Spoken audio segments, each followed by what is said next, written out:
This episode of the Bayou Dragons podcast is proudly brought to you by Dragon Industrial Wrap. Fierce. Ready for any project, no matter how big or how small. Dragon Industrial Wrap. Are we rolling with the glasses? We're rolling with the glasses. We always roll with the glasses. Hey, y'all be quiet for a sec.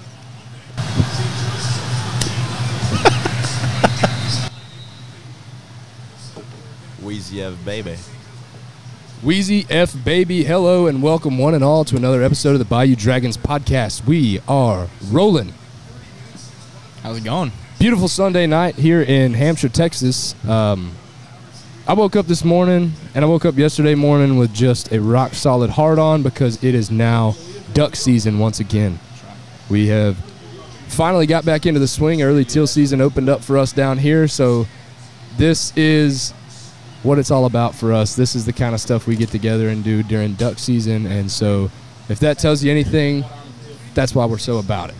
We live for this shit. So a little bit of a different episode for you guys today. We're actually sitting down here. It's Matt with you guys, and if you're watching on youtube.com/Bayou Dragons, you'll see we're in a little bit different of a situation here. We're in the shop. We're watching Sunday Night Football, and I'm your only host, joined by three of my good buddies on the mics. I've got Mr. Parker Beck, Colby Revia, and Easton Revia. Howdy, howdy. Down the line for you guys. So we're just going to be chatting, man, cutting up, and, watching some football, having a good time, drinking some beer.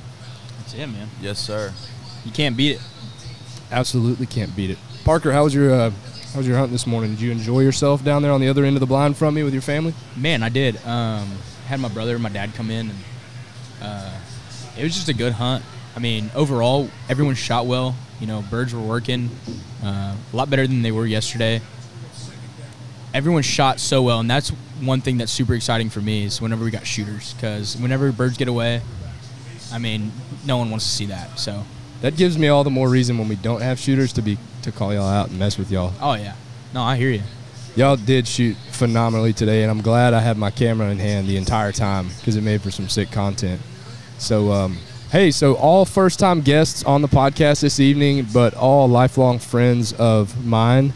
So we're going to go down the line. I want to talk to you guys, have y'all introduce yourselves, and, just say what you're about. So I'm going to start with Colby. Colby's been one of my best friends since we were kids, and he has granted us a lot of opportunities to hunt, and we had the privilege of being in the blind with him for the last 2 days. So, Colby, tell us about yourself and your guiding venture.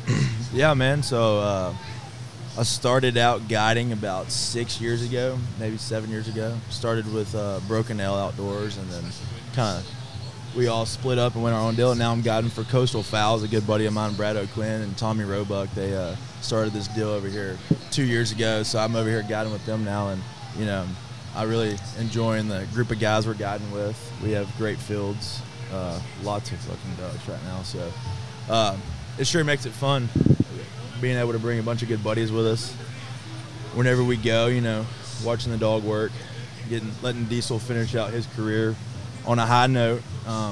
He had a great career. This will be his last year picking up birds for us, but he's had a good one, so it's always fun watching him end it on the high end of things. And so down to your left, you've got your brother Easton, who's also been essentially like a little brother to me, even though he's not so little anymore. Yeah. You're fat, kind of, Easton. Appreciate it. I'm just messing with you, man. But tell us about you, man. What did Big Brother Colby get you into duck hunting, or was it something that just kind of was brought up between the family and both you guys? He kind of got me into it. I've always kind of looked at, the younger brother looked up to him, and seeing that he started guiding, kind of started doing good with it. Went out, I say about 3 years ago, my first time hunting with him, and it was a great time, great company, him and a bunch of his friends, and ever since then, it's been kind of hooked, man. Yeah, it's duck hunting is something nowadays that a lot of people get into. I think social media has been a big driver of it in the past 10 years.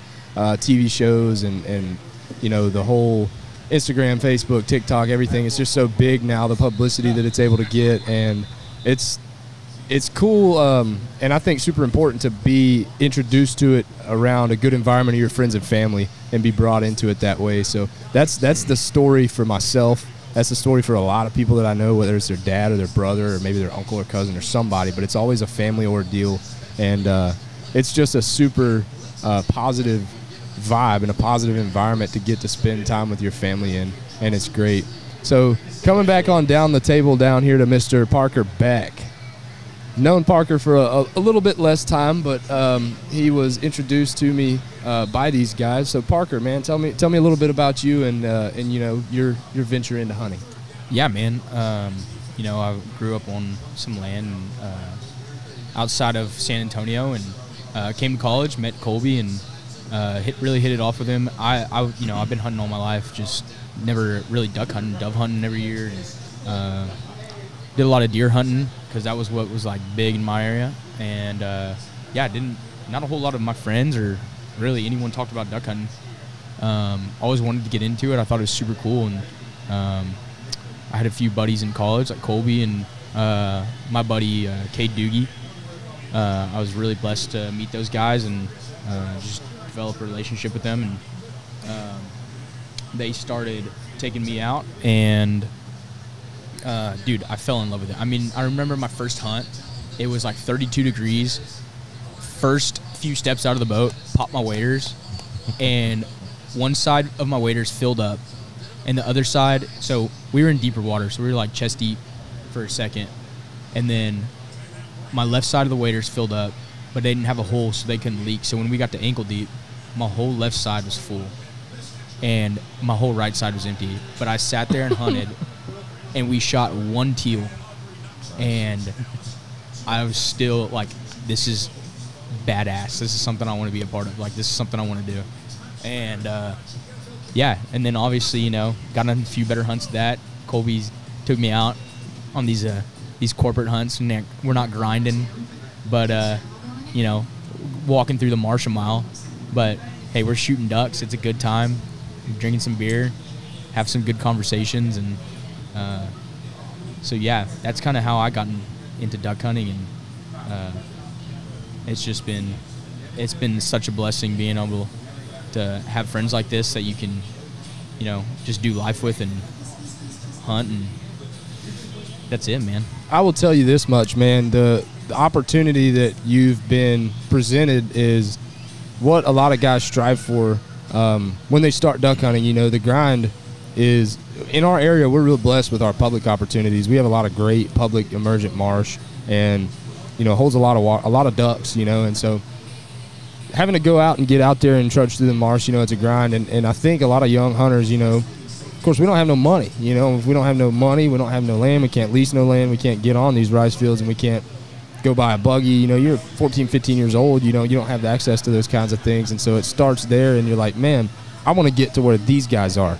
I want to be able to drive my buggy out to the blind and not have to go launch my boat at midnight and go fight people in the marsh, right? So it's a really great opportunity. And, you know, that kind of hunting it's no less of a grind than the birds allow, right?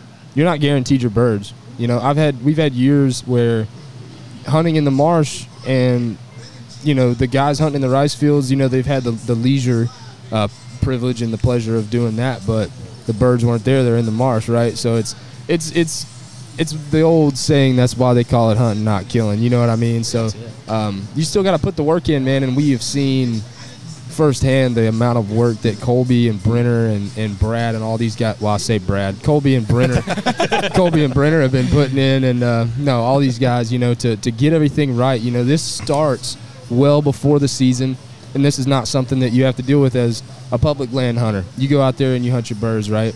These guys have been working for months in preparation to get blinds right, get fields flooded, get levees patched, get all of these properties ready for customers, ready for guys to come in and hunt. And that's definitely something that I would say probably gets overlooked. Oh, dude, I wish everyone could see that goes on a guided hunt, could see the amount of work that goes into it. And I got to see it firsthand this season with Colby and Brenner. And I mean, we're loading up track hose, going all over the country, digging holes, patching levees.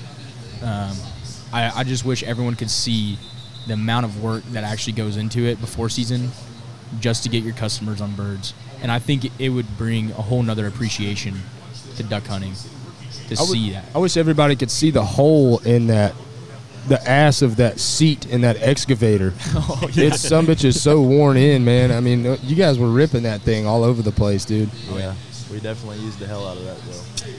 There was that's another thing too, man. Like going out there with you guys and getting to work with y'all, man. That was fun in and of itself. You know, just getting to call you up and say, hey, man, y'all need some help? Yeah, come on out and hang out with you guys. There's been a lot of beers drank. There's been a lot of sweat absorbed into our clothing, and you know, it's been fun though getting to spend that time with you guys outside the blind, and then, you know, getting to see the reward on the other end of it.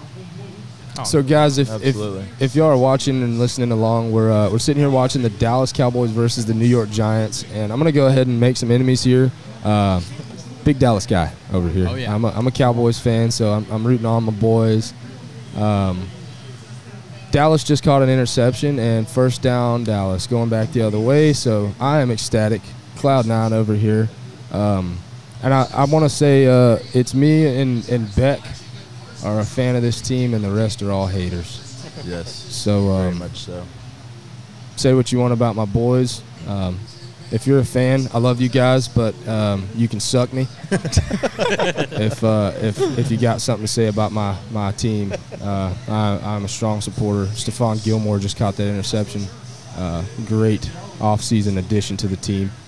But Yeah, man. so, Easton, Yes, I got a question for you. You have recently started bulldogging. Yes, sir. For those of y'all listening along and don't know what bulldogging is, Colby, why don't you explain what steer wrestling is? I think we need to let the man, the myth, the legend, Daryl Joe Elliot, get on the mic and explain to the world what bulldogging is. Daryl. Somebody called Daryl. Come hop on, bub.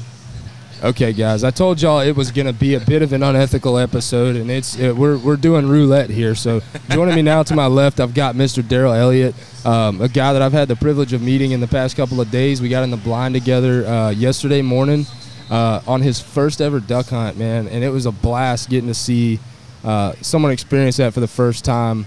It was so much fun, dude. I felt like you guys get to see that as guides quite a bit, Yeah. I'm sure. I haven't hunted with anybody for their first time in a long time, and it was super refreshing, man. It was a blast. It was a lot of fun to see all the emotion and all the feelings that come along with that, man. Daryl had a blast. So, Daryl, why don't you introduce yourself, man? Hey guys, I'm Daryl Elliot.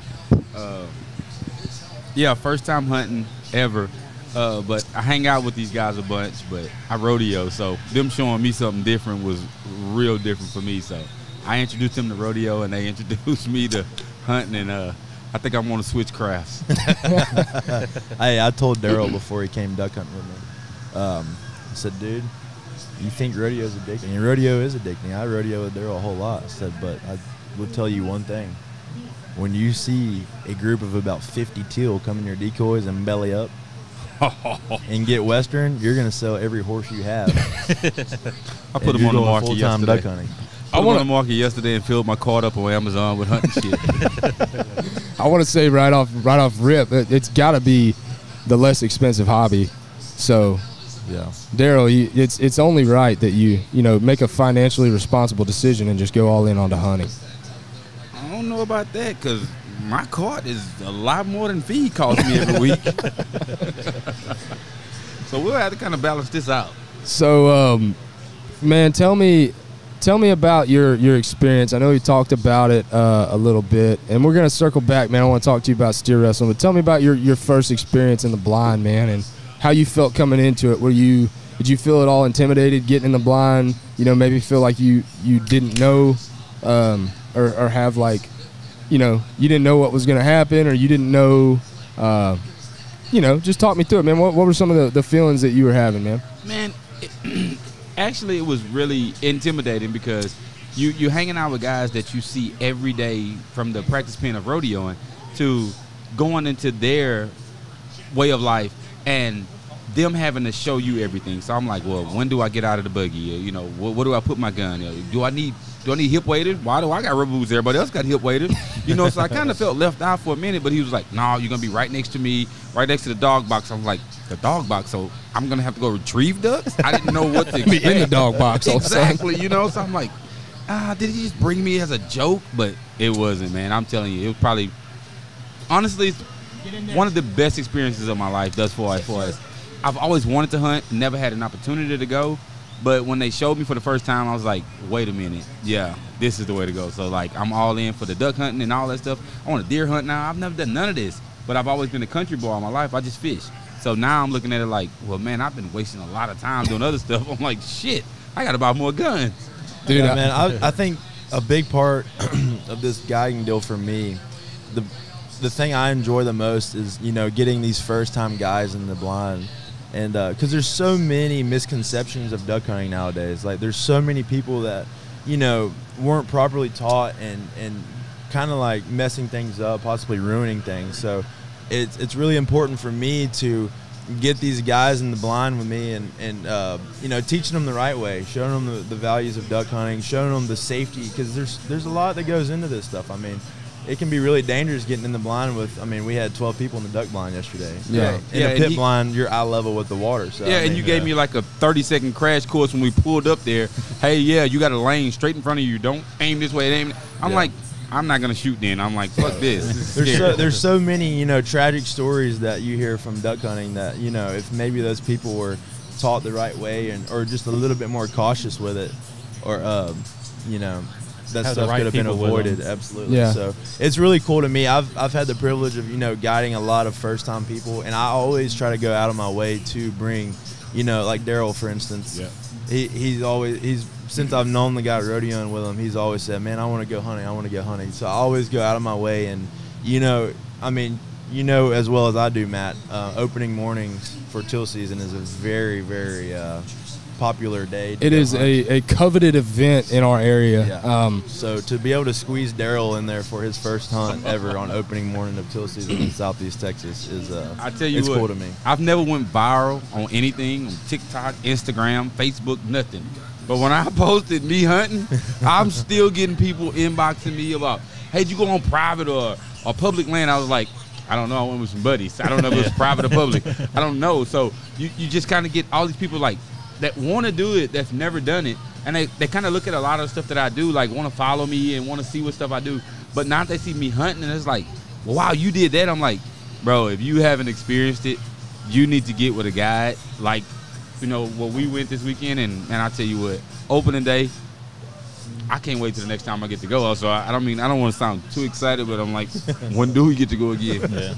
Yeah, dude. So the thing about us, like Bayou Dragons, right? We promote a lot of good times. Like, that's what we're about. We want everyone to go out and have fun, and we get loose with it, no doubt. So, but top priority, and this is something too that, like, just living and working in this area gets preached everywhere you go in the industry. It's safety, safety, safety, and that's obviously top priority, right? When you're in the duck blind, when you're out at work, when you're in the plant, when you're, you know, hauling equipment around, when you're hauling horses, no matter what it is you're doing, it's always top priority. So for anybody listening out there, you know, we want to make sure that you guys get that message across, that safety is always top priority, and that's something that we take seriously, no doubt. So, man, so the question that was brought up, Daryl Joe, to Easton, because he is, you know, what we call new to the bulldogging world, which I'm still technically new to the bulldogging world. I haven't been doing it for 65 years like yourself, but damn, you're that old? Yeah. Well, look at the gray in that beard. Look at the gray in that There's beard. a reason we call him Dad. Hey, his retirement is going to be paying for them great braces in a couple years. But the question that was brought up, Daryl Joe, what is steer wrestling? Man, steer wrestling, it's a sport that, you know, was invented by Bill Pickett. And, man, honestly, when you talk about steer wrestling, we call it bulldogging, but, man, you kind of get into it's a way of life. You know, it's an everyday sport, you know, where you're getting off of a horse and wrestling a cow to the ground. You know, it was something that was invented around the ranch rodeo, you know, around the ranch, to where you can doctor these cattle. Before, they were roping them and tying them down. They just gave us different ways of getting into it. But steer wrestling is basically two guys, you on a horse and your hazer's on a horse. Your hazer's the guy that's kind of keeping the steer straight. And you got to transfer from your horse to a steer and wrestle him to the ground, making all 4 feet be in the same direction. But it's easier said than done, you know. I mean, we'll later, I guess we'll show some videos of, you know, steer wrestling to see what it actually is. But from doing that, you're in the country all the time. You're out on the fields and stuff. So you see the ducks, you see the birds, you see them out there while you're working cows up. You're doing all of this stuff that we're talking about with steer wrestling, but you never hunt them. You don't know nothing about hunting them. So to tie the two of those things together, like just the country theme of it, just being in the country life of it all, man, it was just a phenomenal feeling to say, like, man, I've actually, you know, doing something now, and I can't wait to eat the duck. Yeah. I can't wait to eat. Yeah. You don't want to eat the steers you throw down? We do. It's beef. Say, that's the closest you can tie them together, right? There's a few over there that I want to eat right now because they're so tough. Hey, I want to plug Daryl's Instagram, Slam Beef Productions on Instagram. If that tells you anything about this man, he's out there absolutely slamming that's beef. What we do. That's what we do. Yes, sir. All right, Daryl. Well, I thank you for coming on, man. You fucking natural at this shit, man. No, I'm actually not. You know, but I can't wait till y'all take me on another hunt. So whatever I can do to make that happen, or if you want to throw a steer, we can make that happen. Or if you just want to get a steak off of a steer, we can do that too. Hey, man, I'll do whatever it takes, dude. If you hold the camera, I'll do it. Matt, you've done it before. You hold the camera and film it, and I'll do it. I would tell you this, Daryl Joe. When we used to run a lot, every night we'd be at Skylar's house practicing, Matt used to come with me. He's a natural, man. You're gassing me up. He's a natural. He's gassing me up Matt right is an athlete.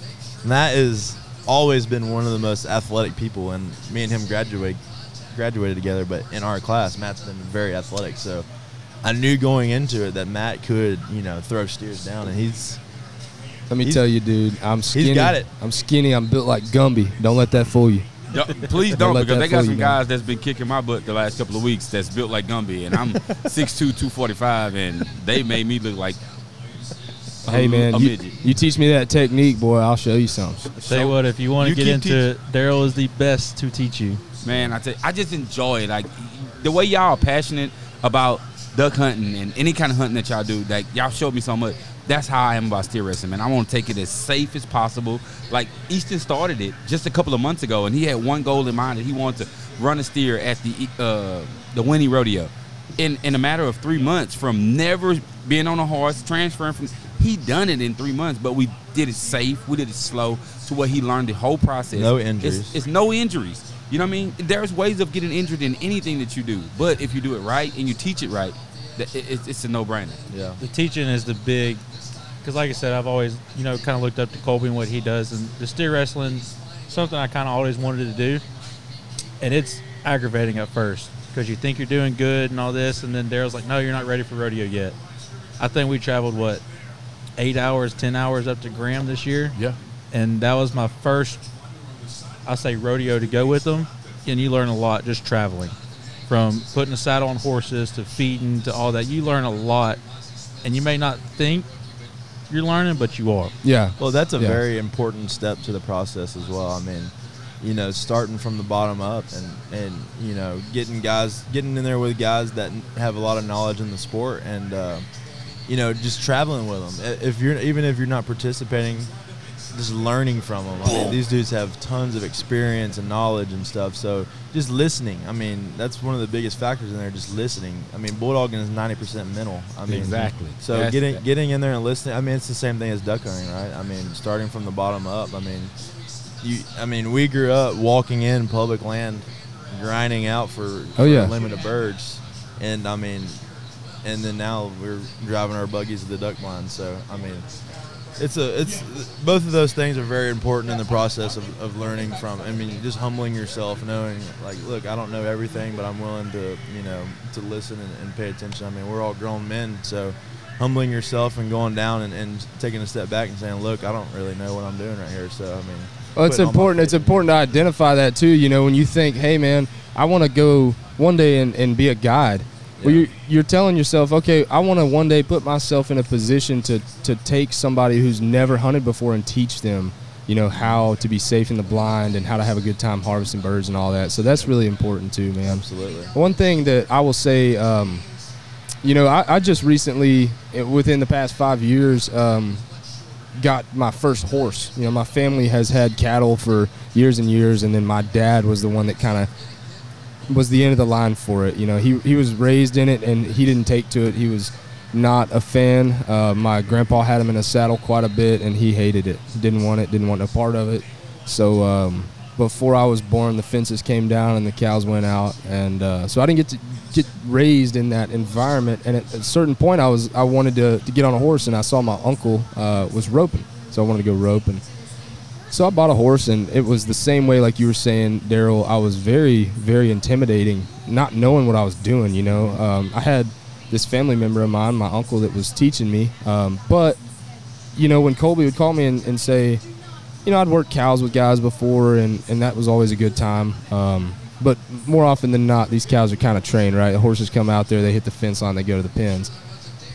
So, like, getting to Colby calling me and saying, hey, man, you want to come out to the arena? You know, we're going to run some steers and this, that, and the other. I was kind of scared, man. I'm like, man, how am I going to look around all these guys that know what they're doing? I don't know really how to handle myself that well on a horse. And it was very refreshing, because everybody that I met was super cool and willing to help and you know, just be real friendly and welcome me into that, as if, you know, answer all my questions, give me any advice, teach me things, how to handle my horse, how to handle myself, and do all these things. So that's the kind of thing you want when you're getting into something, right? Yeah. You don't want to be intimidated going into it and then come to find out your worst nightmare has been realized, and these people are all assholes, and like now you're spoiled, now you're burnt. You don't want to do this anymore. It ruins it for you. Right. It's the complete opposite, man. When I got into that world, everybody was really, really welcoming. Man, to me, that's the best thing about what we do, like country boys. Like, I don't care the race or whatever, anything like that. I don't know if y'all have noticed, but I'm black in the room. You know, I kind of felt like a fly in a glass of milk the other day out there in the duck blinds. But you know, I kind of figured like, man, those guys got my back. You know, but I'm the same way. You know, just us as country folks, like we never look at color. We just see another man that wants to do something, and hey, if he takes an interest to it, hey, I'm gonna help him out the best way I can. So that's the same way where it goes with rodeo, where it goes with hunting. Like, they just accepted me as family, and man, it's been like the most humbling experience, you know, because I knew nothing about it, and I didn't know any of my friends that knew nothing about it. So I couldn't go to any of them and say, man, I want to go duck hunting. And I was like, I don't duck hunt. And I was like, but I knew some guys that do, you know. But that's the same way when we come to the rodeo. The industry it's all mixed race cultures, all of that thing, you know. So all of us guys getting together and being able to enjoy these types of things, like, it just comes back to, you know, we know what the world is right now with everything that's going on in the world right now. You know, I don't look at it through that set of shades. You know, I just kind of look at it with clear eyes. You know, I'm like, they're people. You know, these are my brothers. You know, I'm closer with some of these guys than I'm closer to some of the, you know, my people that I grew up with. But at the end of the day, if ever I'm in the bind, I know who I can call. If ever they're in the bind, they call me. You know, and it's never been a hesitation on, you know, why you were there or this, that, and the other. It's like, where are you? Hey, I'm on my way. Just drop your location. So, all right, guys, quick break, and then we're back with some more.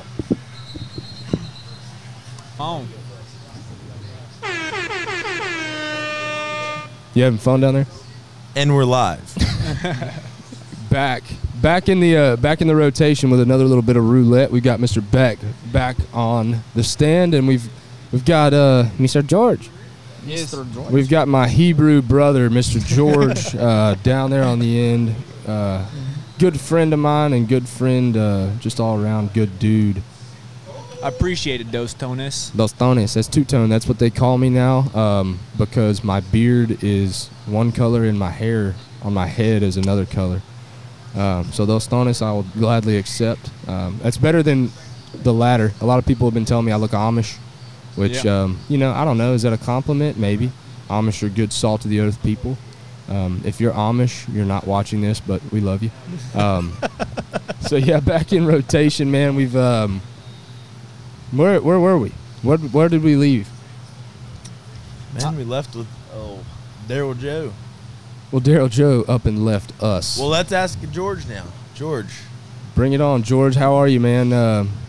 What's going on? I know how you are. I know you're great because we've been having a blast for the last 2 days together. Yeah, tell us about yourself, dude.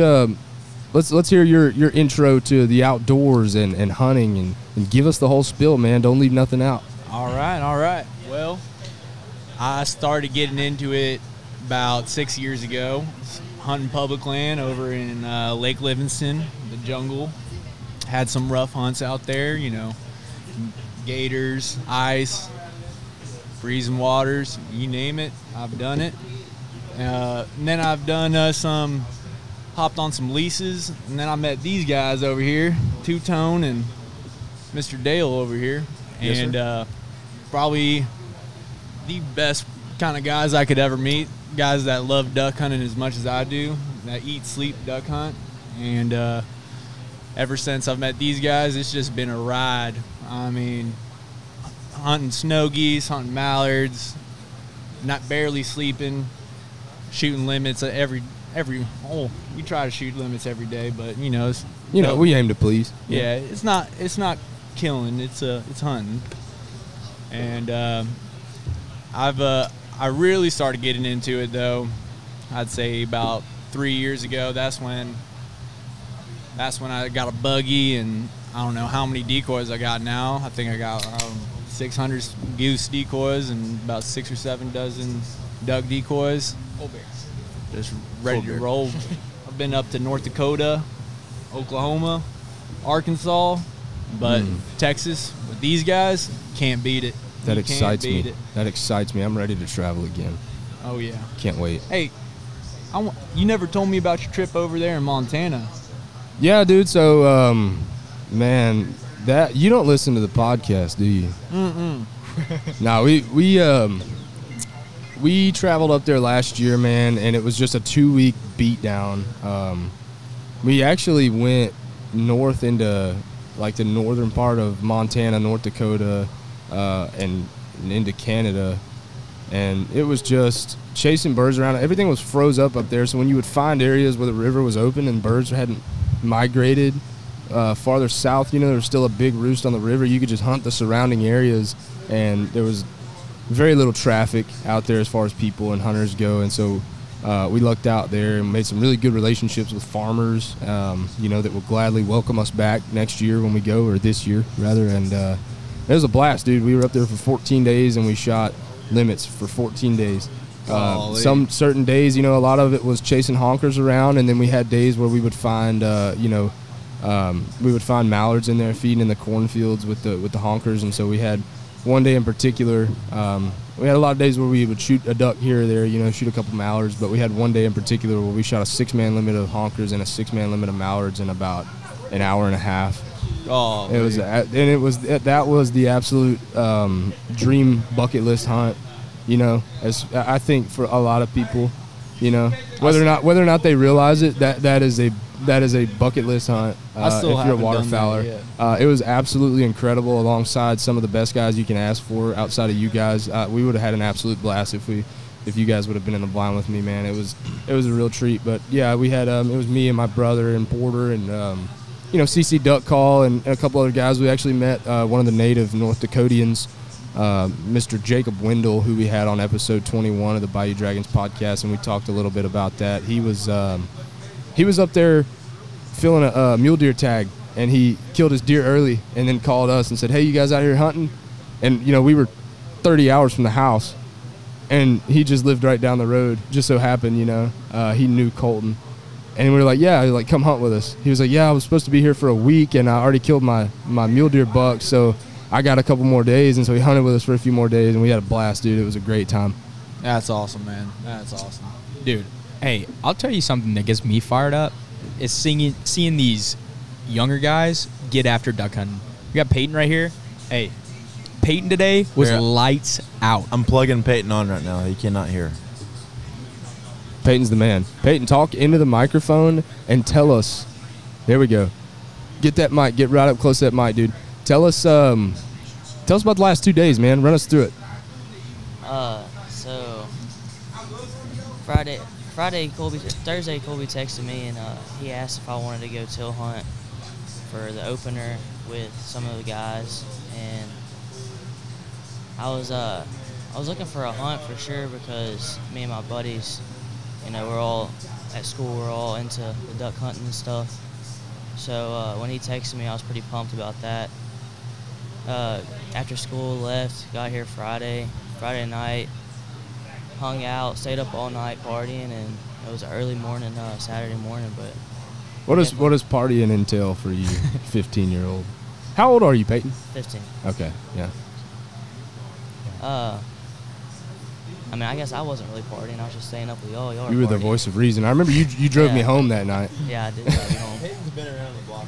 Peyton has been around the block. He has seen a lot of questionable conduct from the boys, but we take it all in stride. You know, we grow and we learn and we adapt and overcome.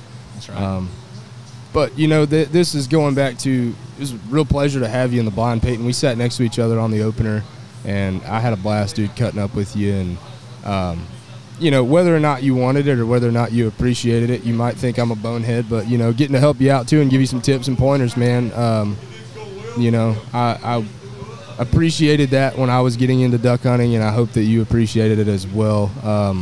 You know, we love to see you getting out here and doing it with us, man, and we want to teach you the way, you know. Yeah, get you to a point, man, where you can take this thing and really run with it, you know. Yeah, and I definitely took some of the stuff you said after Saturday morning. I definitely used a lot of that this morning in the hunt. But I like it whenever people let me know what I can improve on for sure, especially getting into it. Yeah, it's important, man, to in something like this, you know, there's no need to have your pride about you. You know, we're all looking to help each other out. We want to have success out there in the blind, and so, you know, taking constructive criticism is something that every hunter can do. You know, young or old. If I see you out there and I'm like, hey, man, you know, you're got that finger on the trigger or something, or like, hey, let these birds come in a little bit closer next time. You know, I would want someone to tell me that.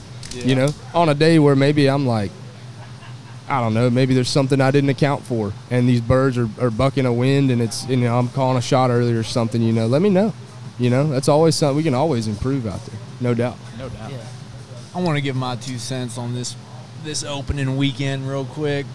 It was probably the best opening weekend I've had, just mainly because of people, and the hunting was good and everything, but I'm going to tell y'all right now, that was the hardest I've laughed in a long time, opening day with Daryl and all y'all. That was such a good time. Definitely one for the books, something I won't ever forget. George was definitely lubricated that morning. Yes. He was we got him up, so we stayed up pretty late that night, and the boys burned it down. I'm not gonna lie to you. The following morning, I went home. You know, I've got a wife and child at the house, and so I played the dad role and was responsible. I went home and got good 8 hours of rest, and I came in just bebopping around, drinking my coffee, having a good old time. And these boys had very, very little sleep. And so when we woke them up and pumped them full of coffee and Red Bull, boy, they were ticking. Oh, yeah. And it was a blast, man. We finally got them over the hump, man. And George, of all people, he just came alive. Oh, yeah. He was alive down there. Hey, the one thing that gets me most alive is duck hunting, right? That's it.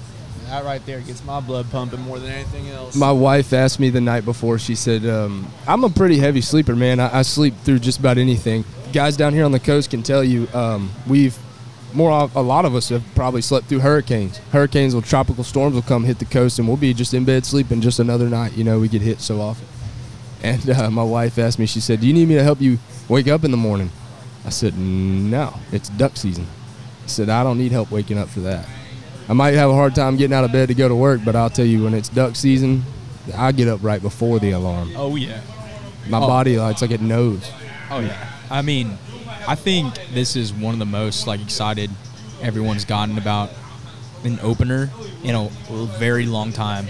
You know, just good friends, a lot of good conversation, good meals. I mean, we were out here till 12 o'clock smoking ribs, smoking some pork loin, stuff like that, just cutting it up. And yeah. Don't forget the shit talk. Oh, dude, that's man. That's one of the best parts. I mean, Colby can test this. There's nothing better than being with good friends and just cutting it up in the blind. There's nothing like that in the entire world. I hope people can relate to the. I've heard a lot of people say this, and at times I've never been. I was like, "What are you talking about?" They're like, "Oh, I could care less if we killed a duck. I'm having a blast." And at times I've been like, "What are you talking about, dude? I'm here to kill ducks." But then getting the right people in the blind makes you understand that. You're like, dude, yeah, this is it, man. This is what it's all about right here. 100%. 100%. Yeah, I mean, I went to bed early compared to these guys. I was like, 12 o'clock hit. I was like, we got to wake up at 4:30. I'm getting whatever sleep I can. That's the thing, though. You know, opening day, I can't get any sleep. You can't get any sleep anyways, right? Might as well stay up. Shit. Yeah, exactly. And yeah, these guys got 0 sleep. Yeah, it might have bit me in the ass the next afternoon, but, you know, it was worth it. I had a blast, and I'll do it again in a heartbeat, no doubt about it. Oh, yeah. I even still haven't gotten a full night's rest like that afternoon, man. Something about duck hunting, and you come home after a hunt, and that afternoon nap just slaps so hard. Like, you come home, you chill out on the couch, you kick back, fully clothed and nasty, smelling like beet, and you just sit there, and then you close your eyes, you wake up, and usually I'll close my eyes and wake up, and my eyes are just burning, and I feel like shit, but I do it time and time again because I love it. Oh, yeah. And we ended the season last year with a bang. Colby, myself, and Damon, he's not here, but Damon is a well-known personality on this podcast. Oh, I bet. Yeah, Damon's been on the show a couple of times. He's a big personality, I promise you that. Yeah. Larger than life in all senses of the word. Completely agree. And we were able to hunt all day, mainly because Colby's wife saving us with some Sonic breakfast tacos. But that's what it's about. Just hanging out with the boys all day, shooting ducks, having a good time, good laughs. Do you guys think, like, for me, you know, me and Colby, you know, we're married with kids, man. My wife understands that a lot of my responsibilities as a husband and as an adult, she's like, all right, I got to take that over in duck season. She's like, all right, you're getting duck season's coming around. All right, well, now I got to start doing this and I got to start doing that. And I'm like, you're damn right. Like, hell, I sure appreciate that. I'm right back in it, you know? Oh, yeah. Yeah, dude. It's a whole year of work, hard work, working overtime, not taking any vacation for this time right now for duck season. Well, Two-Tone, I got a question for you. What you got? You've been duck hunting and goose hunting all over. What's there left for you to do? What's left on the bucket list, dude? man? There's so much. I haven't even scratched the surface, if I'm being honest, man. And it's all relative. Starting out, I thought, as a guy who had only hunted like my opportunities that I have locally within, an hour's drive, I thought that, okay, I've hunted all my local stuff. I've killed all my local birds. Then it was a species thing, right? I want to go and kill mallards. We get very few that migrate. I don't want to say that migrate this far south, obviously, but just don't get a lot of mallards in our area, right? And so I was like, I want to go somewhere where I can go shoot a limit of mallards. I can go kill mallards. I can go kill widgeon. I can go kill some of the species that are not as common where we're at, right? So then it was that. And then once I did that, it was, now I want to go kill honkers. And then it was that. And now I want to go kill lessers. And then now I want to go kill sand. And so the list just goes on and on and on and on. So what's the next step? I guess the next step would Tundra be swan. Start working your way towards the slam. Start working my way towards the North American slam. I don't know. I've got a long way to go. I've killed cinnamons. Not pretty cinnamons, but I killed one 3 years ago in early teal season. Looked like dog shit, but it was damn sure cinnamon. Hey. It took us, I didn't even notice when we shot it. It was sitting in the blind hanging on a strap, and I was looking at him, and I said, that bird looks kind of funny. And I thought maybe it was real, had that red tint to it, and I thought maybe some blood had got down into the feathers or something, and then I'm looking, I said, no. I turned his head, and sure enough, that eyeball was red. And I said, dude, you realize we just killed a cinnamon teal? It was my friend Dustin and I were hunting together in teal season, and I was like, you realize we just killed a cinnamon teal?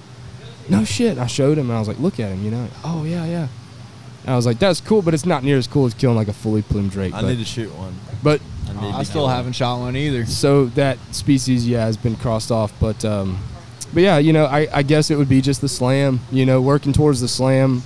Really and truly, nowadays I value relationships with other waterfowlers and in my industry, right? Bayou Dragons has grown into this thing where now we look for like-minded people. We look for other guys that are out here doing it like we're doing it, and we say, hey, man, would you guys want to come hunt with us? Like, because we want to come hunt with you. You know, we want to come and experience what you guys are doing, see what y'all's area has to offer, and just get new experiences, make new friends, go out there and network with people. Dude, there's a lot of fun to be had on the road doing shows and stuff like that, and so we make cool connections that way. And then, you know, that's already led to getting to go and do some of these trips and have some of these hunts that we're not, you know, able to do in our area. The Sandhill crane was something that was highly coveted on my list. We can't kill them here. We're in an area where they're it's a no-kill zone. This is, I want to say, their breeding area, right? Yeah. So they're protected from here down to Corpus Christi, and then there's a little break down the coast, and then there's another protected area. So we had to go up into Lubbock, Texas, and we had some guys reach out to us. They said, hey, we want y'all on the blind with us. So we went up there and we did it, man, and it was super cool to have had that connection and had that come from us doing our thing, you know, and showcasing it to people. And so, yeah, you know, opportunities like that kind of present themselves if we're lucky. You know, and those guys, dude, I talk to those guys to this day. They came out to a show with us this year after they brought us on the hunt last year, and they spent the whole weekend with us. They stayed in the house with us and all that stuff, you know. So making friends like that, those friendships last. Yeah. You know, meeting like-minded people the same way that I met you, the same way that I met Parker Beck, the same dynamic is there with people who are interested in hunting, and, you know, they're brought up the same way, and, you know, you flock together. It's the duck hunting community. Right. It's a good, solid community. I just love watching Dallas lay the wood to the New York Giants right now while we're doing this podcast. I'm so happy. And yet again, I'd like to reiterate to all our listeners, if you're going to hate on me for being a Dallas Cowboys fan, you can have the shaft. Anyways, back to it. No, hey, yeah, speaking on that, I mean, even before we had met, Matt, I feel like we already knew so much about each other. I feel like we were already friends before we had even met, just through experiences through Colby and other guys like that. And so, like, when we had met, it's like we already knew each other. I mean, we were kicking it off, talking about all the stories that Colby's. Let me ask you this. Had you heard stories about me? Because I dang sure heard some stories about you. Okay. No, you heard stories about Jones. Ripper. No. Rip Jones. So that guy's out of town. The Ripper Jones. So I'm gonna tell you this before we break into the ice of Mr. Ripper Jones. Parker is just salt of the earth man sitting next to me. But he had his time, man, where he was just this absolute animal of a person. He's a maniac. Wild man. He was a maniac. And so I would hear these stories coming from Colby, of course, them going to college together up there at Texas A&M. And I was like, dude, I got to meet this guy. I didn't hear the name Ripper Jones, though, until about a year ago. Yeah. And anyways, but it's a perfect fit, man, for everything I saw and experienced with you. But no, dude, hey, aside from that, just picking with you, I'm proud of you, man. You're a great dude, and you know, I don't want you to think that we're giving you too hard of a time. But let me we're never gonna stop, though. I just want you to know that. Hey, man, it's a part of my life, and that's something that you know, we all have our time, stuff like that. I was wild, fumbled, but yeah, I think just like Pollard fumbled. Shaft. I want to tap in on Ripper Jones and I duck hunting back at Texas A&M. This guy, I mean, both of us, we go out to the bars. Northgate's the bar district over there in College Station. And we go out to the bars, and we find us a sober driver to take us straight from the bars to the duck blind. And we'd stay up all night, go out to the duck blind, shoot our limits, and then go over to this little home cooking, like, little cafe shop where it's $10 all you could eat. You was either fried chicken or chicken fried steak. And man, I want to do that again. I wish we could, but at least there's no bueno anymore. What was the name of the place at Danby? Redneck Snack Shack. The Redneck baby. Snack Shack, dude. We had one. Cannot get better biscuits gosh. and gravy in the world. The Redneck Snack Shack. This little pop-up shop off the highway next to, like, across the street from an Exxon station. So there was, like, nothing within a 20-mile radius. It was just a highway running through the woods, and then there was an intersection, and on one side there was a beat-to-shit Exxon, and on the other side there was like a little Morgan building, and it was the Redneck Snack Shack, and they were in there cooking up the goods, son. Oh, yeah. Money. Some gas station chicken right there. But hey, I want to come back. So I heard the Ripper Jones stories, man. Whenever you're talking about how we met and you feel like you had already known me, what stories did Colby tell you about me? Because I need to verify their authenticity. Man, all types of stuff. Mostly you being the voice of reason for Colby. Yeah? No, that's accurate. Yeah, that's accurate. He told me a story about, I don't even know if I should say this, but you crawling away, trying to get away from someone out here. Y'all had a party, and you were crawling through the field. Cause, dude. A special someone. I had a hostile lover at one point in my life, and she was getting the better of me one night. Well, and Matthew was also 18, and she was 28, and she had an 8-year-old daughter. Okay, I don't need to go that deep, but like you said, part of the history, man. Yeah. She was a very good-looking gal. No one can blame me. Speaking of making friends, like you felt like you've known him forever. Daryl over here, I met him yesterday, and I feel like I've known this guy my whole life. Well, he's pouring you a drink right there now. Crown shots over It's here. shot What of is fog going over on? here.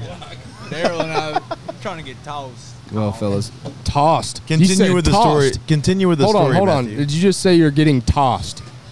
Not by Daryl, but No, but you're gonna get tossed. That's something that Tanner says on this freaking show all the time, and I've never heard anybody else say it. We give him shit for it all the time. well, you can't give him shit anymore, I guess. Getting tossed. Dude. I made my way. It was a rough night, man. I lost motor function that night due to just a miscalculation in beers to body weight ratio, and so I was on my hands and knees, man, and I had to get out of there. So Hey, you'll have that. I made my way to the road, and you got those guys. For me, it's my brothers that always tell you, hey, man, if you're ever in a real bad bind, I don't care how late it is, you can call me. I'm here for you. So I called my brother, and he came and picked me up, brought me to the house. That's it. The woman in question later broke into my house. I woke up and she was in there, and it was pretty rough, man. I was definitely scared. I heard you were in the bottom of the shower, and she came in there towering over you. No, I was in the shower, and then I was later in the bedroom on the floor, highly inebriated. Let's moving on now. I gotta go. No, man. Kind of going back to Ripper Jones. That was a wild time in my life, and I feel like I have to kind of talk about this to not explain myself, but it's a part of my life. Give context. Yeah. Dude, I was freaking wild, and man, I had everything that someone could want at 21 years old at the time, and man, I thought I was the king of the world, and I just had everything I wanted, that from the world's aspect, and man, that I just felt like a separation from just like everything, like the world. Like I just didn't feel fulfilled in anything that I was doing. So the Lord had met me after a bad night at the bars, and He changed my life. Like he gave me that love, and it's been awesome just being able to hang out with y'all and talk to y'all about my faith, and it's just a big part of my life, and I feel like I had to go through all those experiences, being Ripper Jones, having this giant like alter ego that everyone knew. It was Ripper Jones to Bubba to Parker Beck to Richard. To Richard. And people that have met you, Parker, they always ask me how you're doing and everything, and one of the good things they always say about you is it feels like y'all left off from yesterday. You come up and you're like, you're picking up from that's last time. 100% how Parker is. I mean, Parker is one of my best friends. Like, me and him are super, super close. But, I mean, we'll go, We miss the Ripper 3 Jones weeks. sometimes. We'll go 3 weeks without talking. We'll go a month without talking sometimes. And it's like that one day I get a phone call and Parker Beck on the screen, and it's literally, it's like nothing ever. Like, we never skipped a beat with it. What's his name in your phone? It's not Ripper, is it? No, it's actually Parker Beck. I need to. No. That's what it should be now. Yeah. That is Yeah. Parker Beck now. But yeah, dude, I feel like I kind of have to, But Parker, he's a super good guy, man. Oh, You man. can't. Those are the You kind can't of beat friends you want, man. I've got. I'm blessed to have a couple of them, man, where I could go. I could probably go years without talking to, and then pick right up where you left off, man. It's the kind of guys you want to surround yourself with. No doubt. Damn right. Yeah, I remember the first time, or one of the first times we had met. I think it might have been first time we hung out for a long time, Matt. I said a prayer at Colby's bachelor party, and and you're like, man, that's so cool how you can, go from partying like crazy to, these prayers and stuff like that, and talking about your relationship with the Lord. Now it's kind of transitioned away from those parties. I'm still around. I'll go to the parties with everybody, but Beck's still the life of the party, just the sober guy. yeah, I'm just the sober guy now, and that's just purely out of like obedience for the Lord. My life was bought with a price, and that's the blood of Jesus, and yeah, so that's kind of why I just had to throw that out there, because that's dude, my hey, life, man, that's my life. We have guests on this podcast and give them the platform to talk about whatever they want, man. And for you to use that to share your faith, man, that's awesome, man. And that's just as welcome as any other thing on this podcast. We don't, for anybody, I say this probably more than I should, but anybody out there listening, I know you are listening if you're hearing my voice right now. It's stupid, but if you're out there listening to the podcast right now, that is something that that we have all walks of life on here, man. And I'm not pushing anything on any of you guys, but I'm not gonna tell anybody what they can or can't say on this show, man. And I respect the heck out of you for coming out here and sharing it with us, man. Yeah, man, of course. Yeah, I feel like it's just something I have to kind of explain, because like I've said this 20 times already, but it's my life now, and yeah, man. But kind of going back to it, we going duck hunting and just chatting it up with the boys, shooting ducks, looking at that sunset come up. I mean, well, let's talk about this. How is it that Parker Beck shot 4 boxes of the shells today? Okay. And I think only one bird landed on that side of the blind. Am I mistaken, George? You're not mistaken at all. Oh, yeah. Hey, the times that we shot, I don't even think a gun went off on the left side for half the morning, the first half of the morning, and they were still calling birds down there. So I think that might just be Mr. George. Well, George claims to have shot every bird that we took. I will give George this. Hold up. I will give George this. Hold up. He is a fantastic shot. He's a great shot, and I'll attest to that. But according to himself, he shot 37 birds this morning, and I just don't think that's accurate. That one bird he shot today, I guarantee it was 80 yards. Hey, I'm messing with y'all. What about the other 36, Colby? Well, Hey, now I'm messing with y'all about that, where I shot 34 of the 37. They're at one group of 4 where I only shot 1, whatever. But I'm waiting on you to say, it's always a joke. I know. I really only shot 32, but I was just about to get those dang the funniest whammy thing shells. is the birds will be on the opposite end of the blind. They'll fall down. George will be like, yes, I shot that bird. Like, what? Hey, man. No. I'll tell you. Shit, Nah, no, he is No, man. No, man. Shit, no, He man. is Shit, the no, perfect guy to have in the blind with. You're gonna have a great time, and the dude will pull his weight killing birds. Hey, but I'm the cleanup crew. If not, pull a lot of other people's weights as well. If Like, the dude can shoot. if you say that you killed a bird, but that he killed all the that birds. he shot, I believe you get your ass kicked for saying something like that. Man. Hey, man. Hey, Shit, I will no, say man. this. What would you do with $1 million, man? I'll tell you what I do, man. All right, guys. Hey, quick break, and then we're back with some more. My name is Jeff. That's good right there. Yeah, That man. thing's fucking. That thing's damn. Watch your profanity. Sorry. Hey, speaking about Jorge, man, that guy can reach out there and touch those birds. I thought he just left, so I thought you were about to start talking shit on him. No, sir. No, sir. That guy can reach out there. He's like 6'6", so he's got an unfair advantage. Yeah, yeah. You know what he shoots to? Well, Benelli. what's your stance there? Benelli. Mine? What's my stance? Are you saying that in advocation for I'm Benelli? a Benelli guy all day. Yeah, yeah. Beretta? I mean, we all have to grow up at some I've point. got one of each. And I'll be honest with you, man, and I tell everybody this. I have a $2,000 Super Black Eagle 3. I say that it was $1,900 when they came out and I bought it. And I have an $800 Beretta A300 Outlander. And I shoot my A300 all day over that Benelli. There he is. And it's a gas-driven budget automatic. There he is. The man, the myth, the legend. Diesel Dog has Diesel arrived. Dog. Diesel is Colby's 9-year-old black lab who is coming to the end of his career. Yep. He is getting... We have grown up together. We've learned from each other. We've had our trial and errors. And he has pissed me off more than you could ever imagine. It's been a pleasure to hunt with. And I'll tell you this, as much credit as Colby would like to give his dog trainer for how good this dog has been over the years, it was really actually all thanks to me. I trained him out at Pine Tree Lodge.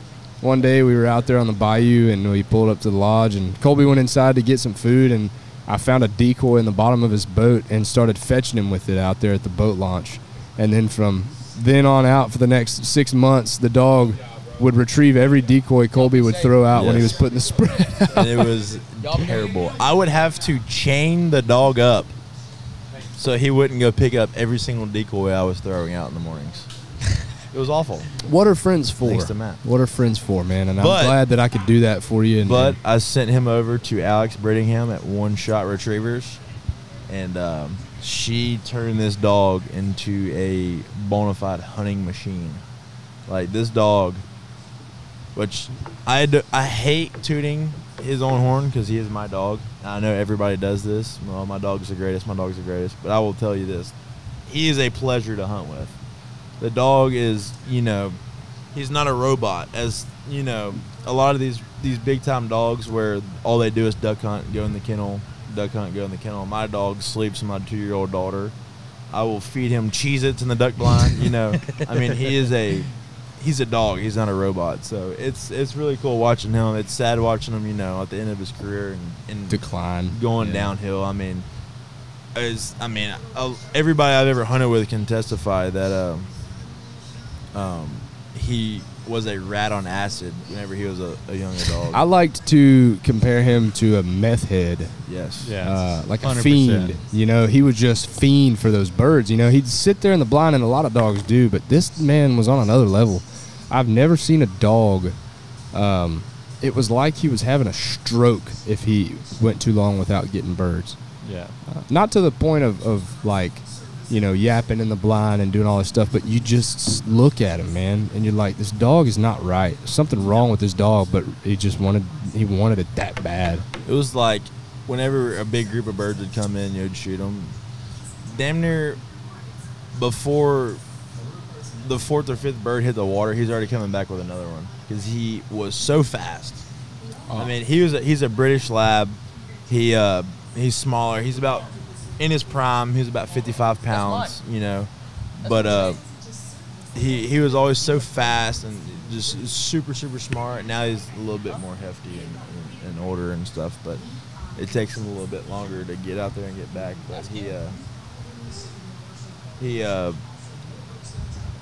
it's sad watching him finish up. But I got another puppy with Alex right now at One Shot. She's a little female. She'd be a year old in a couple weeks, and she sent me videos, and she's really kicking it on and stuff. So I'm really excited, to see her come back up and hunt her this year. I'm gonna get her back for big duck season and stuff. But it's just crazy to see.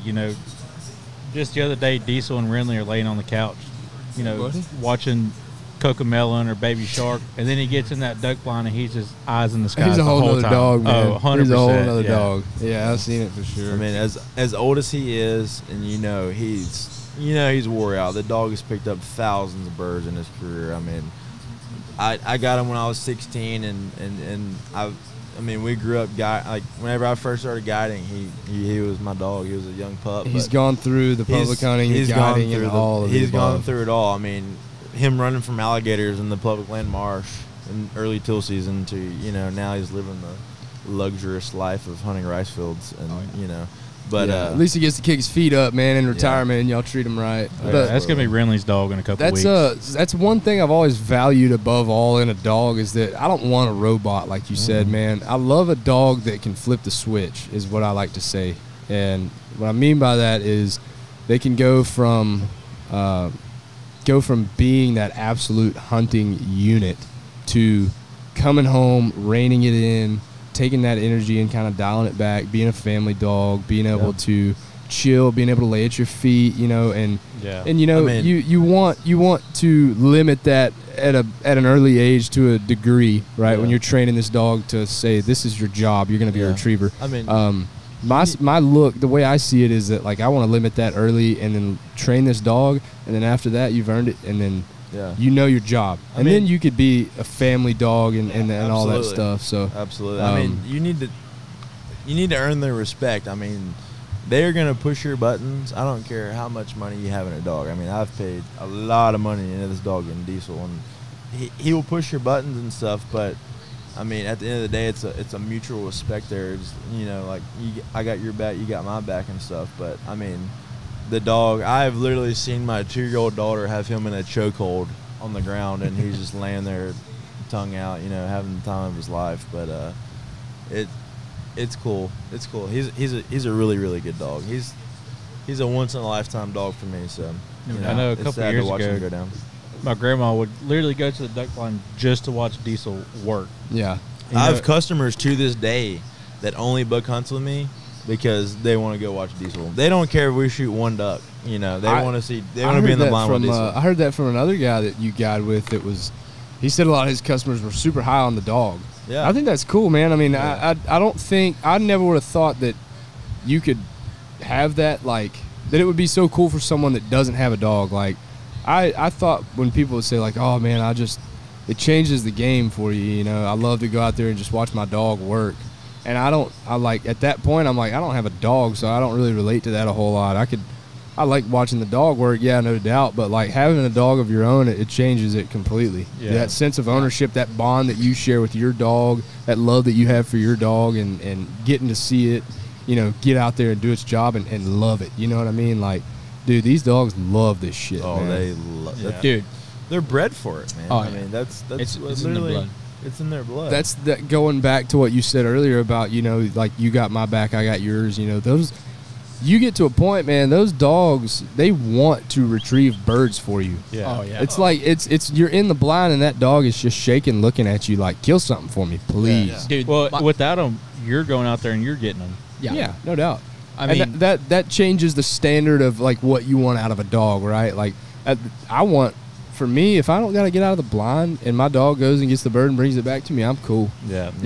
I don't need a whole lot, right? But we talked about that also this morning. I'm a casual. I say casual hunter. I hunt quite a bit, but I'm not a guide. I don't do this professionally. It's a different standard for a dog that's got to hunt every day.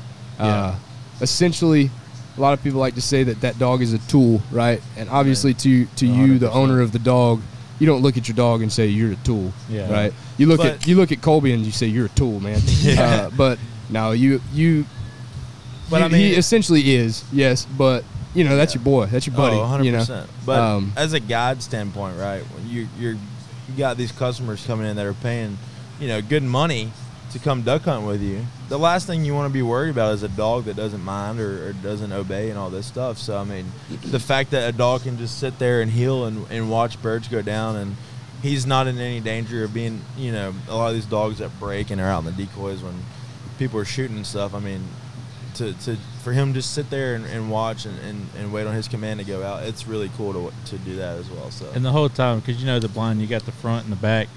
And when Colby's calling, we all got our heads down. He's like, all right, front.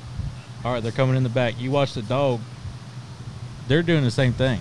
Yeah. When he's saying front, the dog's in the front. When he's saying back, the dog's turning around, he's going to the back. Yeah. And that's what I think is pretty cool to watch. Yeah, I think one of the coolest things, my favorite story of Diesel is y'all were running, I don't know where y'all were running, but, I mean, you can tell it whenever Diesel retrieved your hat. Oh, dude. Oh, yeah, I was there, It dude. was me, Matt, and Dylan Young, man. That was We were rolling whipping. in. We were whipping that boss drive, son. Oh, we were rolling in on a public land, and it was really early and stuff. And I had a big boat at the time. I had an 18-foot, mud boat, which was big for down here. And the Monte cut, Turpin. the cut was Touchdown. as wide as the boat was. So, you're real skinny and narrow. Well, I'm rolling through these cuts, going to the flat. We're gonna go hunt, and I go off of one bank. I'm not the best mud boat driver by any means, but I go off of one bank, hit the other one, and we start sliding.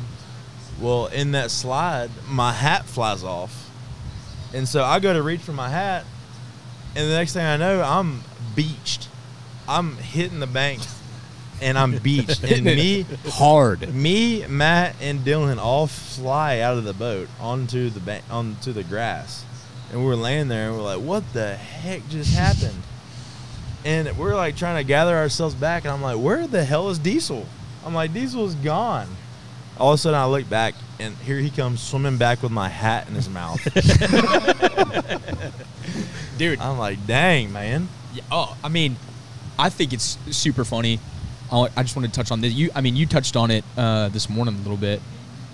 Whenever these dogs hear all those gunshots and then no birds fall, like, I need to get another owner. Yeah. I mean, that wasn't the case today. We were lights out today, but I mean, you can tell those dogs, they know you're missing too. Yeah. I've got, so with my young yellow dog, she's just over a year, but last season I hunted her at about 9 months old, and when I got her, I kind of got her a little bit later than you would pick a puppy out of a litter. I had just gotten married and went on my honeymoon, and so I kind of told him, like, hey, I want to buy this dog, but would you mind holding it for me for like another month, maybe a month and a half? No, yeah, cool. So I get her, and I start working her on my own, and then, before we know it, we're having a baby, and I was like, man, I'm just not going to have the time. So I get in touch with a trainer who at the time I was just like, oh, boy, here we go. I'm about to shell out all this money and all this stuff. Little did I know I would meet just a phenomenal person, a phenomenal dog trainer. Like, I got exposed to that whole world, and that's a whole nother conversation in and of itself. But anyways, prior to that, last year I hunted her, and man, it was like, and she knew, like you said, they push your buttons, dude. Golly, she was testing me. Just at that age, it's a pissing match. Who's the boss? And she was testy for sure. She broke a lot. She had a lot of shit in her neck that she needed worked out. She was a young dog, This was her first hunt. She's very phenomenal for how young she was. Her first hunt was great. Well, you also chose the coldest, worst conditions for her to hunt. The coldest day that we've had down here. Ice storm, years. and there was about 4 inches of ice on the duck pond. Yeah, and the dog was running on top of the ice. For her to do as good as she did and show the drive that she showed, I was like, oh, she's gonna be fine. You got a good one on. She's gonna be a phenomenal dog. So, but after that, we had a day where we were 3 deep in the blind, and Colby's like, yeah, bring your young dog. We'll let her work. And we had some snow geese that were bucking the wind, man, and it was just a really kind of gnarly day, and we had to make a pass, and we shot and missed, and she went out there, broke, and I couldn't get her back in the blind. Here, nothing, no response. She just was going and hunting, and she was not going to come back in the blind without a bird. Dude, we drove in down this down this rock road, in this cow pasture, and then drove out to the rice field. Our trucks were like a mile from the blind, and then we buggied in from there. She ran damn near back to our trucks. She tracked every cut of that rice field back and forth all the way damn near to our trucks. Yeah. Wow. Where she was gone. And he was like, dude, where's your dog? Like, where's your dog Matt, at? I said, dude, are you going to get your dog, man? He was like, what do you want me to do? I'm not going to walk out there and get Well, I was like, I can't. She won't listen. She's just being a turd. And And fully expect it to. We talked about it prior. I was like, dude, I don't know what she's gonna do. I was like, I want to go feel her out, kind of. But I mean, that was the perfect scenario for her to learn. I mean, we had a controlled environment. We had a small group that morning. I think it was 4 or 5 of us. I want to say it was me, you, and Damon, and George. like George and his girlfriend. Yeah. It was a really small group, and I mean, Matt's like one of my best friends. So whenever he asked me, he's like, man, I really want to work my dog. And I was like, come on, bring her on, man. Yeah. Diesel's getting old, so anytime I get a chance, sit him at the house and take them trips in and out of the field off of him, I'm more than willing to. I think my favorite story about Diesel is the end of the year last year. I wasn't there, but I seen the video. And this bird's probably, we say, 400 or 500 yards out from the blind. Yeah.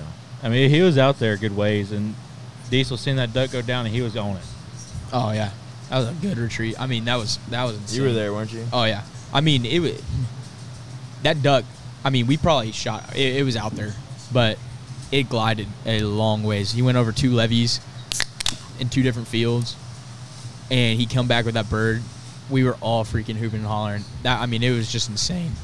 Yeah. It was straight up insane. Big old fat snow goose. Hey, can we come full circle back to something Easton mentioned to me earlier? I just wanted to bring back up so he could tell you this story because it's hilarious, but it is a testament to the waterfowling community and kind of the way we interact with one another while we're out there. But so earlier we kind of talked about having your back out there and getting into. Daryl came on, talked about steer wrestling and being intimidated by coming into our world the same way that I was intimidated going into their world, right? Easton brought up a story earlier that I'll never forget. You want to tell that story? Yeah, man. So I was, I don't know, probably I'll say 13, and my brother asked me, hey, me and a bunch of my buddies, we're gonna go out to Texas Point and go hunting in the morning. You want to go? This is Texas Point in our area is a public marsh that has a walk-in area on the unit, and it's brutal. It's a very long walk, hard walk, thick, tacky mud. Or Matt's run a bicycle ride. Yeah, when it's dry enough and you're lucky, but it's thick, tacky mud that just cakes onto your boots. Your boots get about an extra 10 pounds a piece. Yeah, that is the definition of grinding. Yeah, it's a rough one. So continue. So we show up there, and he just, I don't say just got his license. He's probably 16, 17 at the time, but we show up, kind of hang out. Well, the gates open, and we'll say about 4:30ish. They open at 4 o'clock. Yeah, 4 o'clock. So we get there, we start walking, get to the blind, and we kind of split up. We're not really shooting anything, so I was like, I'm going to go hang out with Nat, Colby, all of them over there. Well, they shoot a bird. They're like, hey, Easton, it's on your side. You go get it.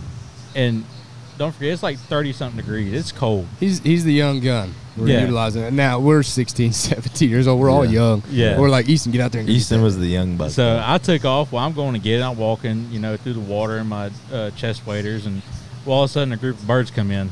They're like, Easton, hurry up. They're coming in. So I take off, and I'm trying to run, get there and get back.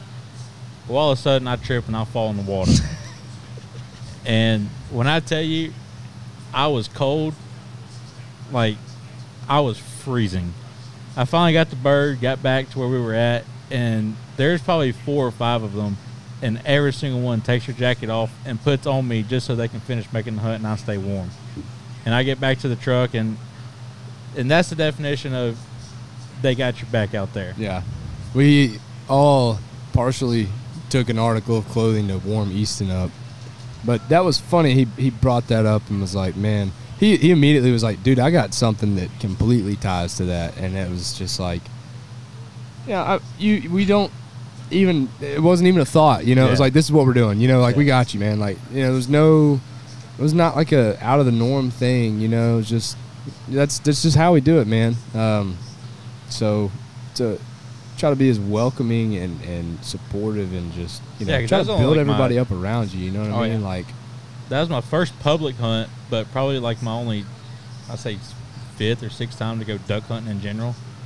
It was a good learning experience. I feel like I thought, like, dude, like, he's ruined now. Like, he is just gonna have a bad time. And I felt bad for you. You know, it was cold, dude. Yeah. You know, I was like, this is just, he's cooked. You know, he's not coming back out here. But Yeah. I'm glad you had a positive takeaway from it. It's good, Yeah. man. It's really good. That's something that I love. I mean, even when there's new duck hunters, especially by y'all, because when I first started duck hunting, you know, I was coming out here with y'all. I just wanted to learn as much as possible, and that's something that I loved because y'all, even if I would mess up, hey, pull me aside, talk to me, tell me what I did wrong, but y'all ain't crapping on me. We're just having a good time out there. We're shooting birds. I mean, it's a blessing just to be out there, and that's something, you know, that it's not. It is about the hunt, and we're trying to do that as ethically, and you know, obviously have a clean hunt and everything like that. But, you know, it's really not all that serious. Like y'all really taught me that. That's the thing that I think we try, and I say this like in a sense when I talk to people about who we are as the Bayou Dragons, right? When I'm out on the road talking to people. There's so much, dude, like in waterfowl, in things that get like social media and brands that promote and do waterfowl. You know, they hunt. Yeah. It's always like, you know, the word passionate gets thrown around. Anytime you watch a video, the word passionate gets brought up a million times, right? Mm-hmm. We're passionate about this. We're passionate about that. And that's great. We're passionate about it too. Yeah. But we're not sticks in the mud, dude. Like we're some hardworking dudes from Southeast Texas, and I always think of this quote from Fight Club. We work jobs that we hate to buy shit that we don't need. Yeah, that's right, man. And so I don't want to leave work and leave the refinery where I've been sweating my ass off in FRs and a hard hat all day, you know, busting my ass to go and sit in a blind with a bunch of guys who are just going to be straight losers and like sticks in the mud and be like, just back to work. Oh, you know, like, no, dude, humor. I want to hang out and have fun. And have a good time. I want to have fun, dude. Yesterday was one of the funnest duck hunts I've ever been on. And I care about this, dude. I love this resource. I love this opportunity. I love to hunt. I love to transfer that to other people. I love to cook and eat and clean my birds and everything about this. I love it, dude. The good thing about like yesterday is it's a bunch of good buddies drinking cold beer, shooting birds. And whenever the birds aren't flying, what were we doing yesterday? Having a good time. Chilling, man. We're shooting the shit, So drinking cold beer, messing with each other. That's what it's about. To me, man, I there's a lot of people, and I've mentioned this in recent podcasts, but there's other brands that we've tried to interact with that look down their nose at us, and they're like, man, we're so much more passionate than you guys are, like, about this, man. Like, we take this shit serious. This is our life, man. I'm like, hey, dude, like, it's not, it doesn't have to, like, good for you, but hey, man, I fucking tie my boots. I tie my steel toes up every day, and I go and spend 12 hours a day or 12 hours overnight away from my wife and my son to go make a living. Right, and shift work is not for the faint of heart, dude. No, I'll tell you, anybody around here will tell you that right now. I don't want to come home and sit around and be, you know, I don't want to go get in a duck blind with guys that are going to be like, oh man, I'm so, just act that way. It's just that's not my style. That's not my personality. I like to have fun and enjoy myself. Yeah. And you guys are the people that I've surrounded myself with that appreciate that too. I think we're in an area that's conducive. Like, obviously, we've all, being from this area, you know, had similar experiences with work and jobs and all that. So you guys can relate to what I'm saying, man. Like, work's not fun. Yeah. Like, we don't, like... No, duck hunting is supposed to be fun, dude. I mean, it's a good time. You get out there, granted, you're putting food on your family's table as well, for the most part. I've guided a lot of people that we go shoot, you know, 10, 11 limits of birds, and they don't want a single one of them. Yeah. They don't want them. They want the cool picture to post on Instagram, and they're gone. So then, you know, I'm stuck with all the birds, which I eat the hell out of ducks. I don't care. A lot of people doesn't. The best eating bird. Dude, I'll tell you this too in just a brief. I won't go too far into it, but now, even nowadays, as much as I don't like that, even nowadays, that is almost. I'm not gonna say it's okay, but they're still contributing to conservation, whether they know it or not. They buy their hunting license, they buy their shells, they buy their guns, they do all this and that. And all that's going back. And on their end of things, even if they may not like ducks, but they work just as hard as we do in their day jobs. That's right. And they're paying, the money to go on a guided duck hunt because they want to go kill birds, right? Hey. So I mean, that's what they want to spend their hard-earned money on. Oh, yeah. So I mean, by all means, do what you want. Speaking on that, the money part, I saw the statistic. I'm taking like a principles of wildlife and fisheries management class in Texas A&M, and I saw this statistic, and it said if hunting was an S&P 500 company, it would be number 114. Just the hunting industry.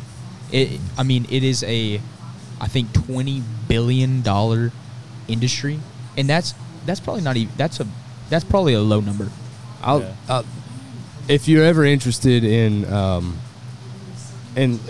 listening to somebody explain how this translates as far as the breakdown on everything when it comes to the percentage that's taken, what it's allocated for, and all that stuff. Ramsey Russell, I don't know if you're familiar with Ramsey Russell. I have to look him up. But he is a world-class 365 days a year hunter. And when I say that, I mean that. He hunts every single day of his life.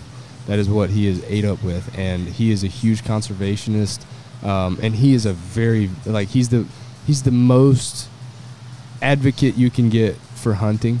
And he tries to explain that to people. And I've taken a lot from him over the years, listening to his podcasts and reading some of his articles and stuff that he's put out. But that hunting conserves a resource, period. Yes, sir. That people like to think that, you're out there killing birds, man, you're dwindling the population and you're screwing it, no. Hey, because we're hunting this bird, now it's a valuable resource, and now we're gonna make sure there's as many birds as possible now, because it's a valuable resource to us, right? So that's just a simple concept, but a lot of people don't understand it. But I just thought if you ever were interested in looking at some of those numbers as far as the money goes, Ramsey Russell talked about it just recently on an episode that he did on his podcast. But yeah, that's interesting. It's something definitely to think about, because those people are contributing to, people like Colby who, might try to do this full time. We don't know. Colby could quit his job any day, try to do this full time, something like that. And they're paying all this money, in gas, paying taxes on that, all this stuff. It's like hunting is such a huge industry, and not a lot of people think about it that way. There's so much that goes into it year round. Diesel for machines, all these farmers that are, leasing their property out. There's so much money that goes into hunting that a lot of people don't ever see. Well, and the thing about it is the equipment alone. Oh, look at the equipment that Colby and them have used the past, we'll say, month. You got the track hose, the gooseneck trailer, the diesel fuel. That's a lot of money nowadays. Oh, yeah. I mean, what's diesel? $4 Hey, a gallon it now? ain't getting any easier, man. No. It's on a steady climb. Yeah, brother. and I mean, Colby is fortunate enough to where he works for a good company. He can get any equipment he needs. But we have equipment at our disposal that he can just hook up to and he can go. Yeah. But you still got to put diesel in it. You still got to put wear on your tire and your trucks and all that. It takes a lot of money and a lot of time to get the fields right, to take the customers, and it's a lot. Yeah. Yeah, and that's something maybe the customers won't see or won't maybe appreciate. I think because, they're like, oh, you just got this, you threw this duck blind out here and everybody thinks that the land we hunt on is all our land. No, no, it's not. It's the work that goes into it, and that's why I think tying this back into the conversation we just had about not wanting to make it work. We do all this work, and Colby and guys like him do all this work on their fields, so that when they do come out, it doesn't have to be work. It can just be a good, fun time. Yeah, this morning, what did we do? Drove the buggy up to the duck blind. Everybody gets out in the duck blind. I had guys in tennis shoes this morning. Yep. I went barefooted yesterday morning. Yes. I was in Hey Dudes. Yes. Hey, I had some comments on that post I made of you, and somebody said, this dude's grounded. Yeah. This is as close as you can get to the earth. But right what I'm here. saying is that we put all this work in to give our customers the best possible experience. Because, these dudes that maybe aren't as passionate as we are about duck hunting, that will go through, you know, all the hoops to make everything right.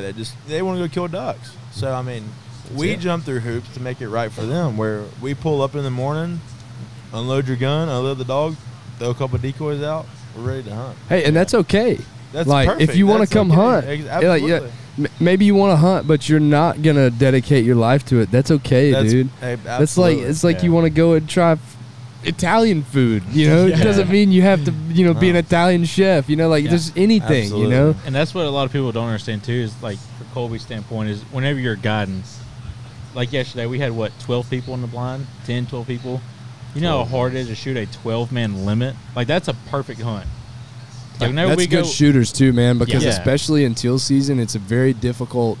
I mean, as weird as it might sound, you know, even in big groups, it's hard to knock a lot of birds down. Well, the thing about it is when they come in, they're all balled up, right? You know, they coming in, they're balled up. Everybody's right there in the decoys. Well, you get them first couple of shots. The majority of the time, people are shooting at the same bird. yeah, Yeah. So I mean, I had this thought. and they're moving. I had this thought And they're hauling today. ass. I had this thought today. We're My name is Jeff. Colby's loving that soundboard down there. I had this thought today. So I was in the public marsh probably 4 years ago. It was myself, Nathan Connor, and Bullet Brumley. There was 4 of us. Yeah, there's 4 of us, and 4 guys. Group of teal comes in, 12 birds.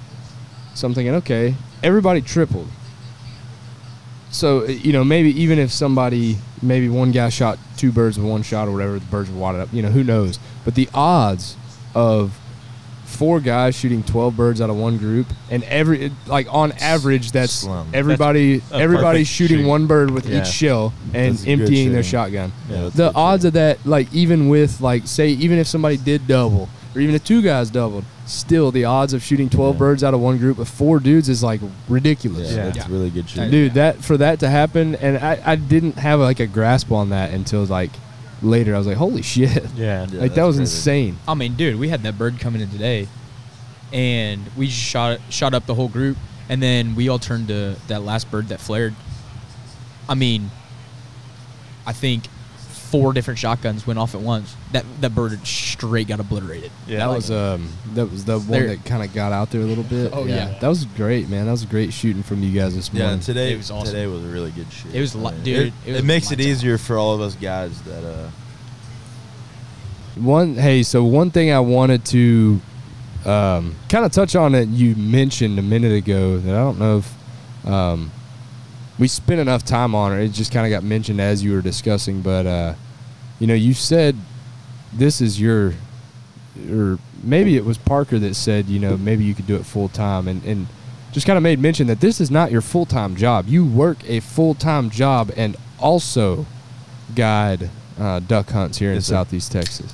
So you're not only working your full time job to provide for your family, you're Yeah. taking the extra time and all of your free time essentially to go in on this side job that you have to make these hunts pleasurable for your customers and make them the best experience possible.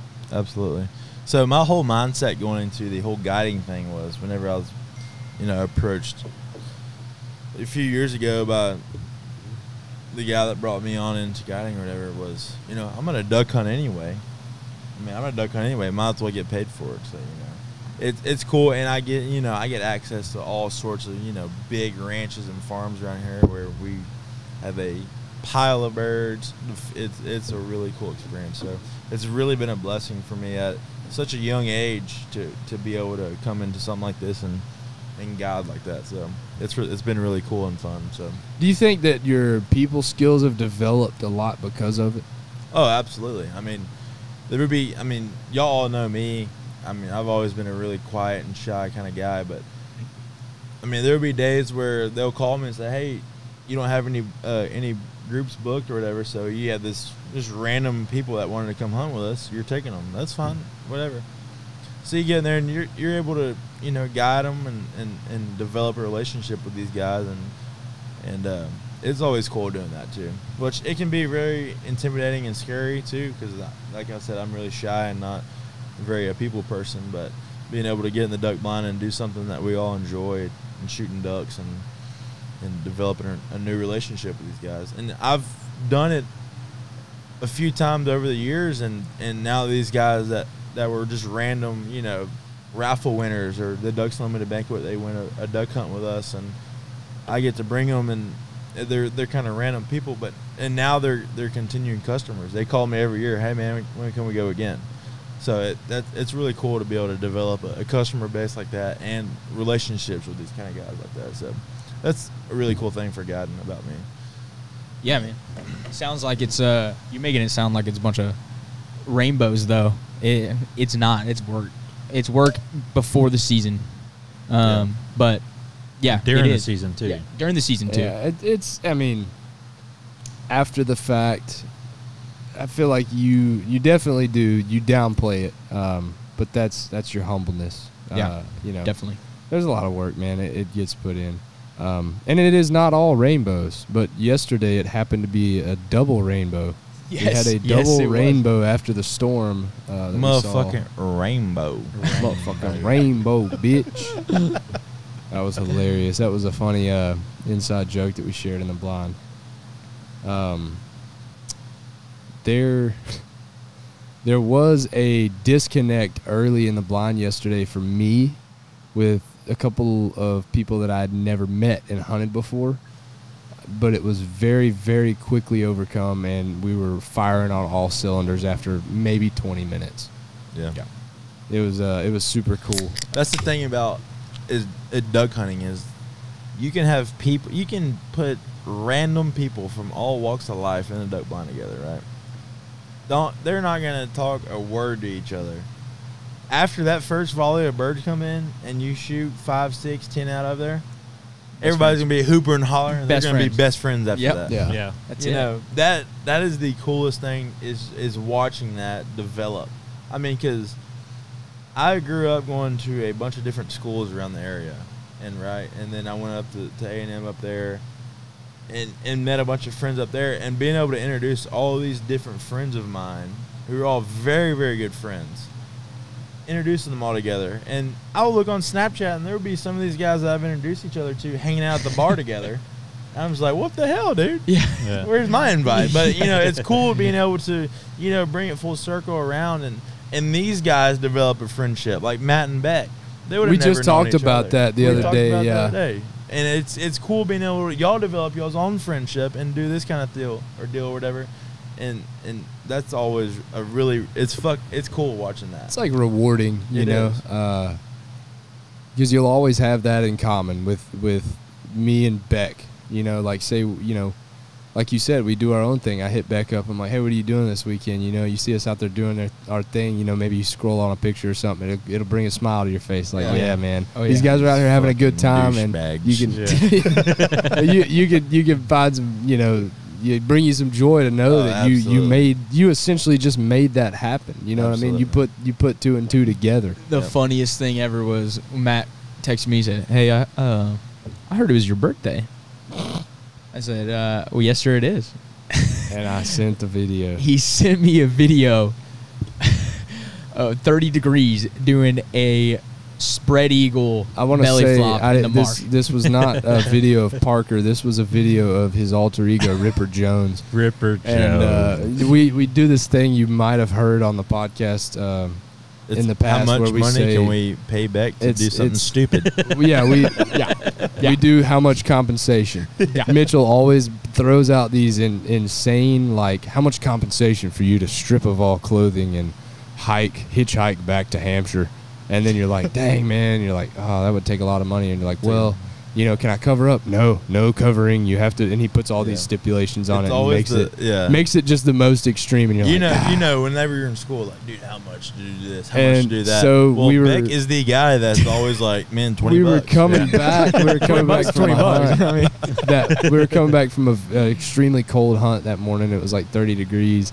And mashed. Damon said, how much compensation, Beck, for you to strip of all clothing and dive into that bar ditch over there? This was the first time Damon and Beck met as well. Yeah. And he was like, I'll do it for $100. And Colby stops the buggy, and they all look at each other.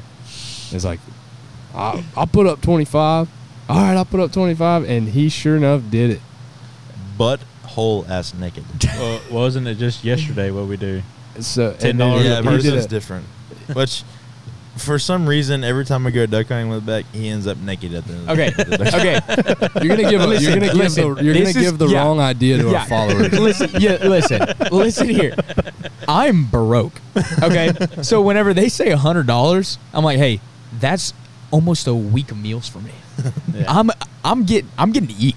So $100, I'm going. It doesn't matter. They're like, oh, dude, you're weird. You're weird. Why? One of Colby's best friends is like, why does Beck always end up naked after the hunts?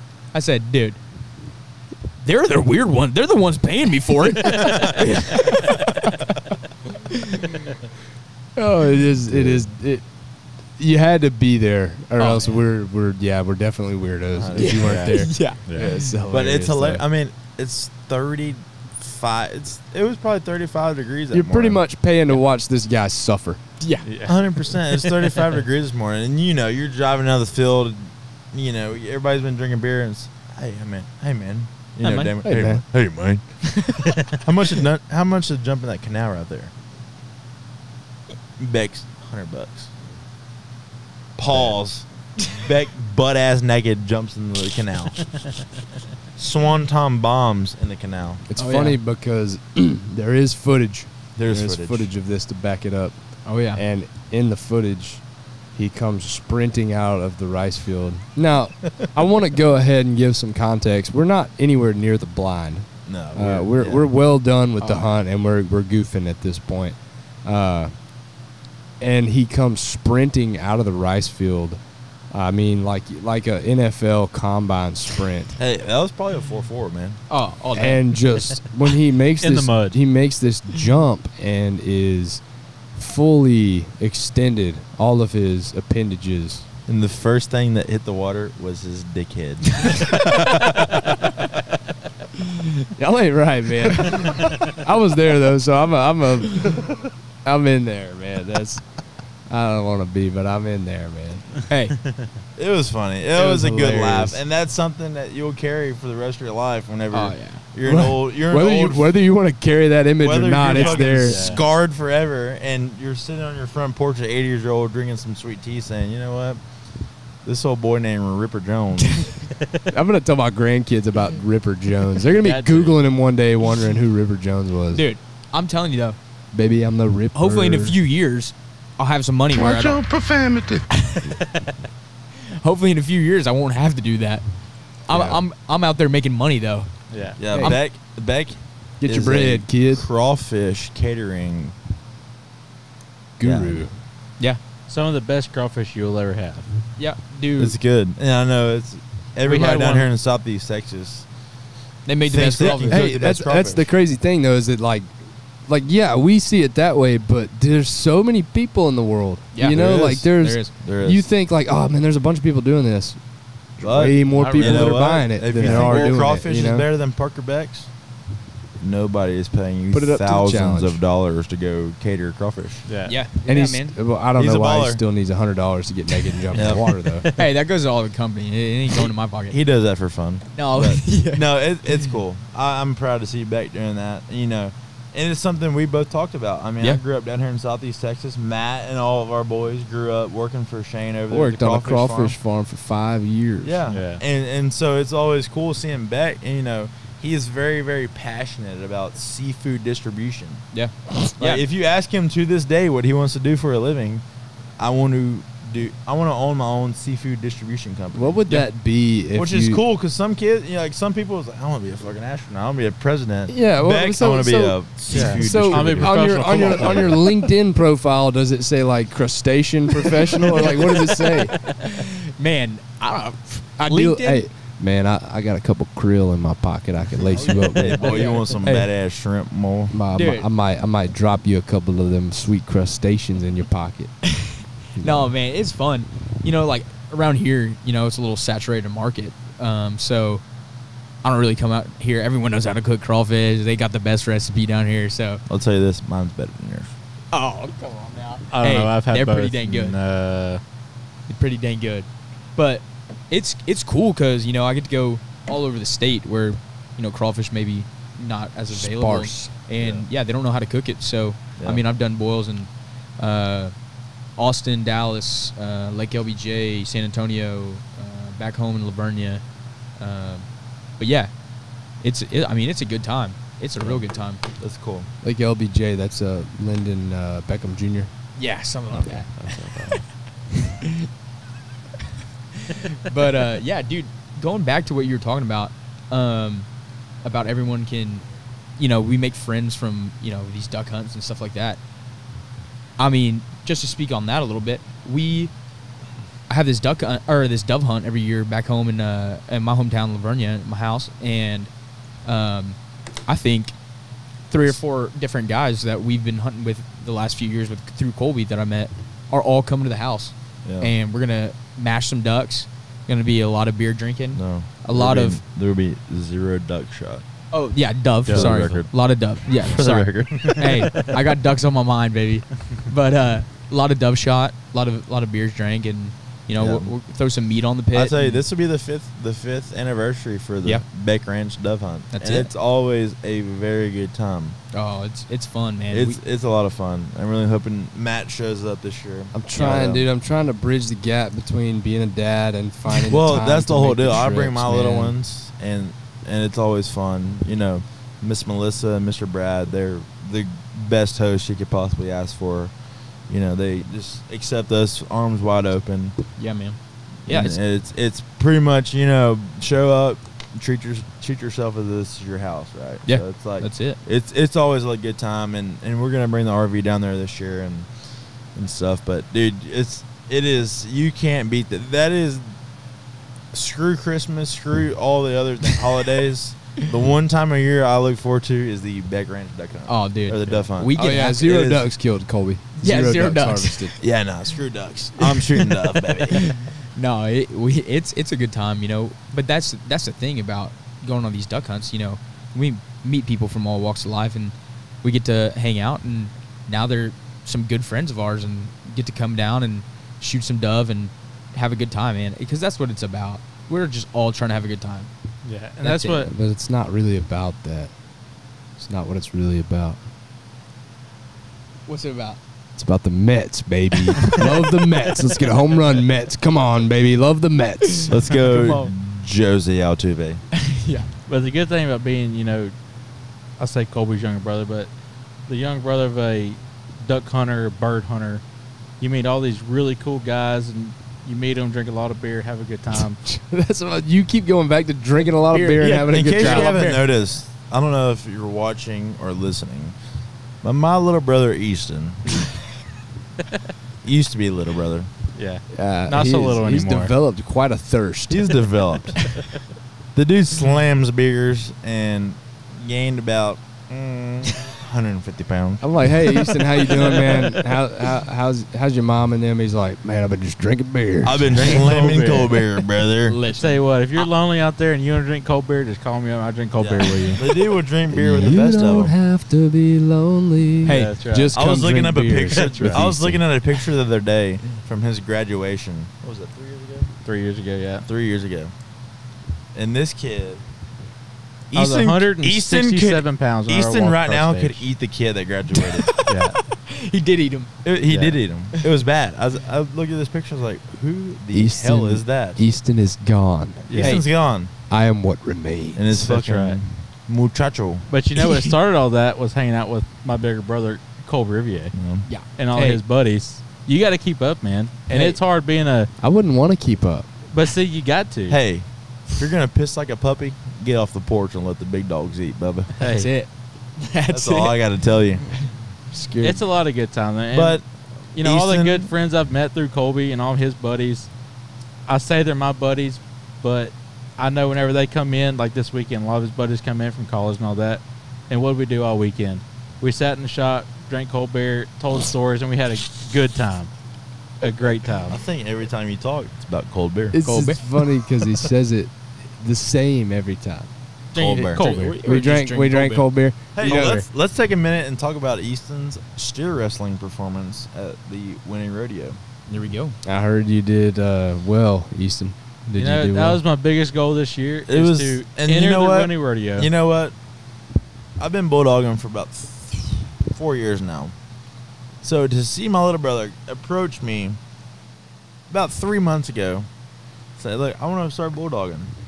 Absolutely, man. Let's go. I got a practice pen over there. I got steers, dummies, everything you want. I got a horse you can ride. Let's go. We'll teach you. And his whole goal going into this whole deal was, I want to jump a steer at our hometown rodeo in Winnie, Texas. And we grinded. We had many a late nights. Easton's old lady about divorced him. And Looks behind us. the looks behind us could kill. But it was a good time, and to watch him be able to back in the box over there at the Winnie Rodeo, which is a pretty big rodeo, and go throw a steer down in the arena, it was very cool to watch that. That's Would awesome. you say, Colby, that you're proud of your brother? Yes. Yes, sir. So But, and that's Easton, the big thing about happy tear just shed by Easton. whenever Happy I to. approach, my bigger brother, I said earlier is, I've always looked up to him. As a little brother, you do that. You look Yeah. up to your No bigger doubt. brother. I got two of them. I Yeah. can relate, Yeah. no doubt. And for him to accept me, let me use his horse and all of his material, and not ask for a penny, it says a lot. And I have learned a lot too. And that was the biggest goal of mine all year. And for me to, like I said, I wasn't the fastest, but that was my biggest goal. I did it, and I'm happy. I'm ready for the next rodeo. Yeah. Oh, Hell yeah. yeah. Dude, that's one thing I will say about Colby Revia. He is the most giving person I have ever met in my life, Yeah. by far. We had a And his- conversation about this between the last segment that we did and the one that we're recording now. Oh yeah. I mean, and that's just how they were raised. I mean, Big Raj. Big Garage is the greatest man Oh, to ever Dude. walk this earth. The garage is the goat. yeah. Big Garage is a badass. Oh. I mean, and he pretty much raised me growing up. I mean, Big Garage is a beast. I mean, there was a time back in the day where, the guy that was older than me that was driving me to school had kind of a, not so great truck, and we would break down on the side of the road every now and then. I mean, we're 16 years old, or he was 16, I was 15. I wasn't even driving at the time, but his truck wasn't so great. Broke down. Big Garage said no, sir, and bought this dude a brand new truck. He was just a friend of mine that was bringing me to school and brought him a brand new truck. Got to make it school on time, man. Got to make it to school on time. Basketball practice, Coach Gomez. That's salt to the earth, man. That's salt to the Hurricane earth. Right? Kane's not so friendly. Kane, man, reamed me. Coach Gomez, basketball practice. We're running sprints, Bubba. We didn't make it on time. We're running How sprints. do you think we made it to cardiac so fast when we would go to the marsh, man? We were well conditioned. Yeah. We were well conditioned. There's a unit in our neck of the woods they call cardiac because you'll practically go into cardiac arrest just trying to get there.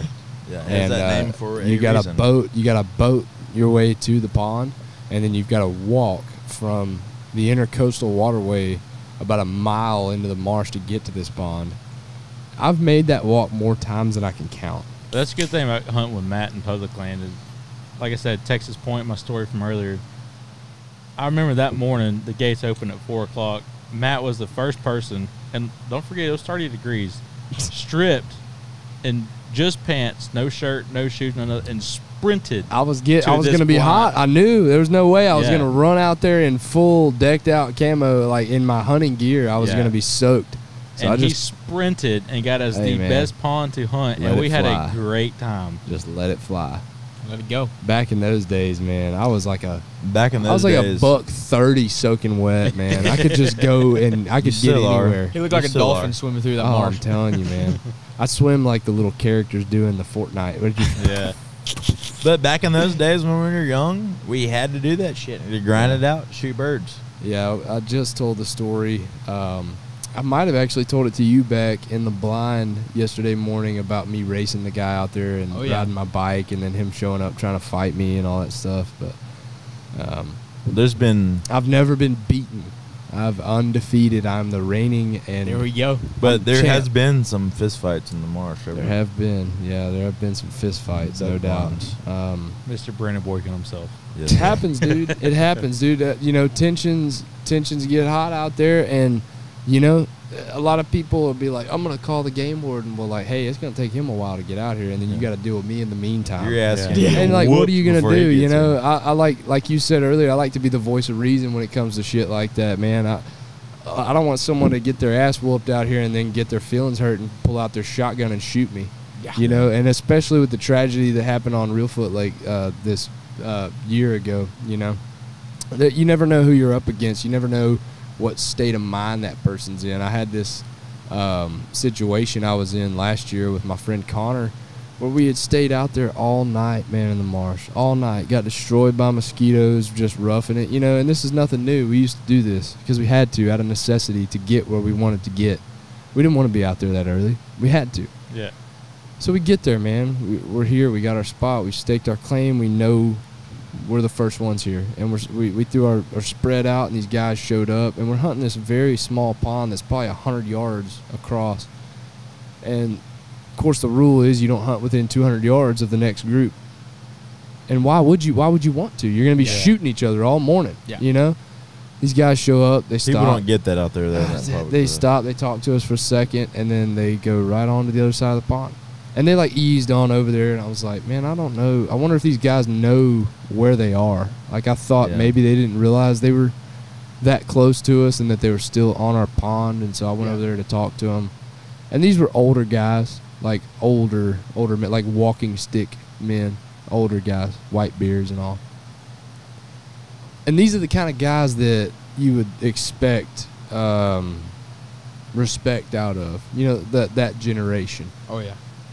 Man, as soon as I pulled the boat up on the bank, I said, hey, guys, I don't know if y'all realize we're right there, 100 yards from y'all, straight across from where you're about to set up. We're going to be literally shooting each other all morning. And I said, tried to tell them, hey, this pond's open, here's your alternatives, and here's where you can go. And they immediately started cussing me, mother effing me, and all this stuff, and telling me I was an entitled little prick and all this stuff because I was a young hunter, and I was trying to be respectful as I always am, and just come up with a solution. And they immediately were cussing me, telling me F you and this and that. And Connor woke up. He was in the boat sleeping, and he got up and was fired up, dude. And he told these guys, he said, I'll make sure y'all don't shoot a single duck this morning. I'll shoot every time I see a bird just to screw y'all over. And they just would not budge. They were screaming and hollering at us, and Connor was ready to fight them. I said, dude, I don't know, man. These guys, we know they're out here to hunt. Everybody's got a gun on them, right? We're going to jump out and whoop on these old men. What are they going to do? Pull out a gun and fucking kill us? Yeah. It'd be bad if that was Todd Blood Nappy Williams over there, though. Dude, it was just not. I said, dude, it's not worth the risk. I said, let's go. Let's get out of here. We know what's open. We talked to all these guys, and I said, we got other spots out here. We go and hunt a different pond, and we shoot a 2-man limit. It was just us two, two guys. They had 3. We could have still taken them. But we go shoot our 2-man, pretty quick, and then we're pretty close to these guys. We'd have known if they were shooting. We listening. They didn't fire a shot all morning. They hunted on the opposite side of where you should have set up on that pond because they were the last ones there. We had the right side, and they were on the wrong side with the wind. They weren't getting the birds. We shot our limit, and we came through their pond, and I don't even regret it one bit. Ran right through their spread, flipping them the middle finger. And I yelled at them, F you. I said, fuck you. Gave them the bird. Ran right through their spread. Connor was on the front of the boat holding up limits. Oh, yeah. I mean, man, yeah. You can, but I told them they could suck it. That is the shit you have to deal with in the public land there. That's easeability is why people come to people like you, Colby. I mean, you don't have to wake up at 1 a.m. to get out to your spot. You don't have to deal with guys like that. Waking up at 1 a.m. is late. Yeah. Nowadays it's got to be out there by 12. It's getting that way now, man. Yeah. What we do? We grew up doing that, Matt. When we go hunt J.D. Murphy's, we did every weekend we'd be out there, and we drew straws on who was going to sleep in the truck that night. I think it's on a per unit basis because there are units that I would hunt that I would have to get out there like the night before, 8, 9 o'clock, 1, whatever. And then there are units that I knew, I was like, all right, the first guy's going to show up around midnight, 1 o'clock. Yeah. You know, or maybe if this other unit's not, you know, it's getting hot, but people aren't realizing it yet, I could go in there at 3:30 or 4 in the morning. Yeah. You know, but it never lasts. You know, it's a matter of who's telling who. Yeah. You know, and there's so many hunters around here. Even guys now are starting to come in from Houston that, you know, Anahuac is a renowned place for not only waterfowl hunting, but just like bird watchers, man. And not even Anahuac, it's on the whole map. Gulf Coast, man. I mean, Anahuac is really big for the amount of species that migrate through here. Yeah. And so bird watchers come in bukus to come out here and just look and photograph birds, you know. And then you hear about Anahuac having all these species, and like I said, we're blessed with the opportunities we have. And so there's a large there's a big outreach there, you know, for hunters they'll come from all over, you know, just to come hunt down here. Yeah. And, you know, you think that, you know, that maybe that's like, it'd be far-fetched, or maybe you look at someone and you're like, man, that's so inconvenient to have to come to Anahuac. Look at the places we've gone to go hunt. Oh, I've driven across the country to go hunt, and I've hunted public units across the country, you know, and you think, if I saw somebody from, like, Nebraska hunting here in Southeast Texas, I'd think they're out of their damn mind. Yeah. You know? But then again, they don't have to. We go, yeah, they don't have to. I think they're out of their mind for going south. Why are you going south? Go north. Yeah. If you want better opportunities, just go where they're, you know, shortstop them. Yeah, I understand. There's a lot of work that goes into this, and the public land is a good opportunity to learn. Well, the hard, absolutely. Get Western, like that's grinding it out, man. Yeah. I mean, get out there, get your elbows dirty. You know, learn how to shoot ducks, and grind it out. So yeah, because whenever y'all started, how many of y'all knew how to blow a duck call like you do now? None. You know how I learned? Still don't know how to blow it. You know how I learned how to blow a duck call? I was going to college 4 hours away from me, and I would watch YouTube videos, and I had this nice duck call, and I would just practice the whole drive. Just hammering down, you know, trying to imitate it, hammering down, and finally, you know, you develop it to where it's good and all that. But it takes a lot of work. People that think that you can just jump right into that, no, sir. You're mistaken, dude. It's you hard. are mistaken. Like Beck right now. Beck's still learning how to blow a duck call. He's developing. He's pretty good right now. But, I mean, it takes a lot of practice. Yeah. Years of practicing. Yeah, man. I mean, I'm still trying to learn everything, you know? Like, I've been hunting hard for 4 years now. I've been hunting, like, ducks for 5, but I've been hunting real hard for 4. And, yeah, I still can't blow a duck call like these guys. I mean, these guys blow me out of the water.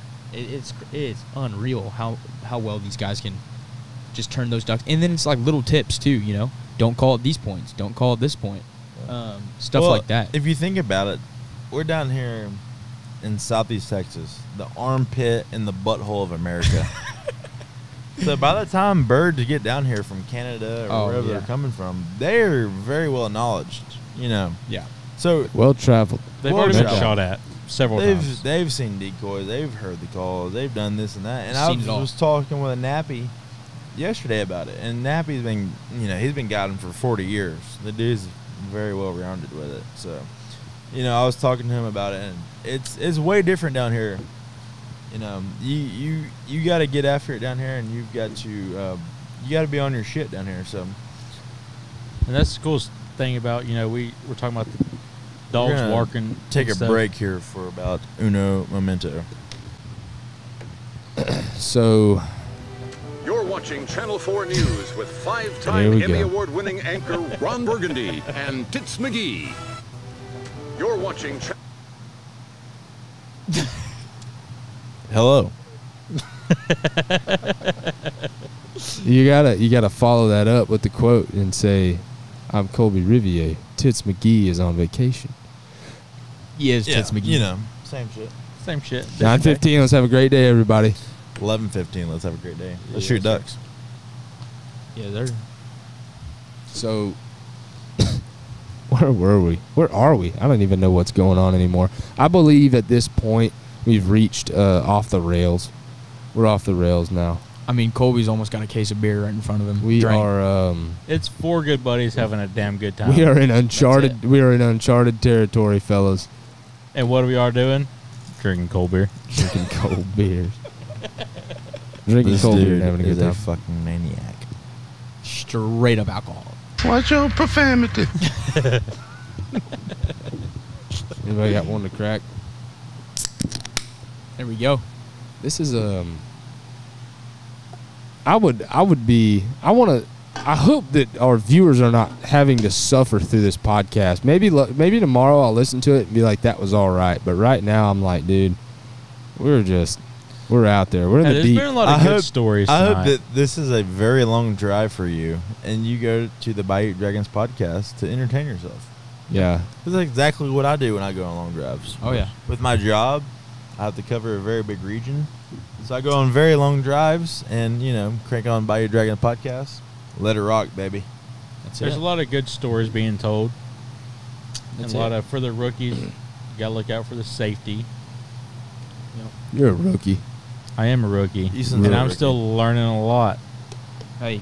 But I'm having fun doing it. A lot of good conversation, a lot of good people. That's what it's about. Yeah. And, regretfully, the longer this show goes on and the more beer we drink, the stories start to go downhill. But they're more often than not hilarious. We have not tapped into it yet. Yeah. Give me one. Roll one out. Let's give them a show. Why not? A Ripper Jones story. We made the decision that, hey guys, we're starting to get a little off the rails here. We got one more beer in us and we're gonna wrap it up. So let's just let Ripper Jones give a story. Let's go all in. What do you want to hear? What about that Superman punch over a bar? I want to hear the story about how you got beat up by 40 guys. Yeah. Oh, jeez. I was there that night. Man, this story's like a broken record to me. Balls of steel on this fella. Renly's gender reveal? Yes. Yeah. Yes, sir. Yeah. So, Colby's having his first kid. Big old gender reveal, big old party. We were drinking a bunch of cold beer. And so we're sitting there, That's so loud. We turned it all the way up.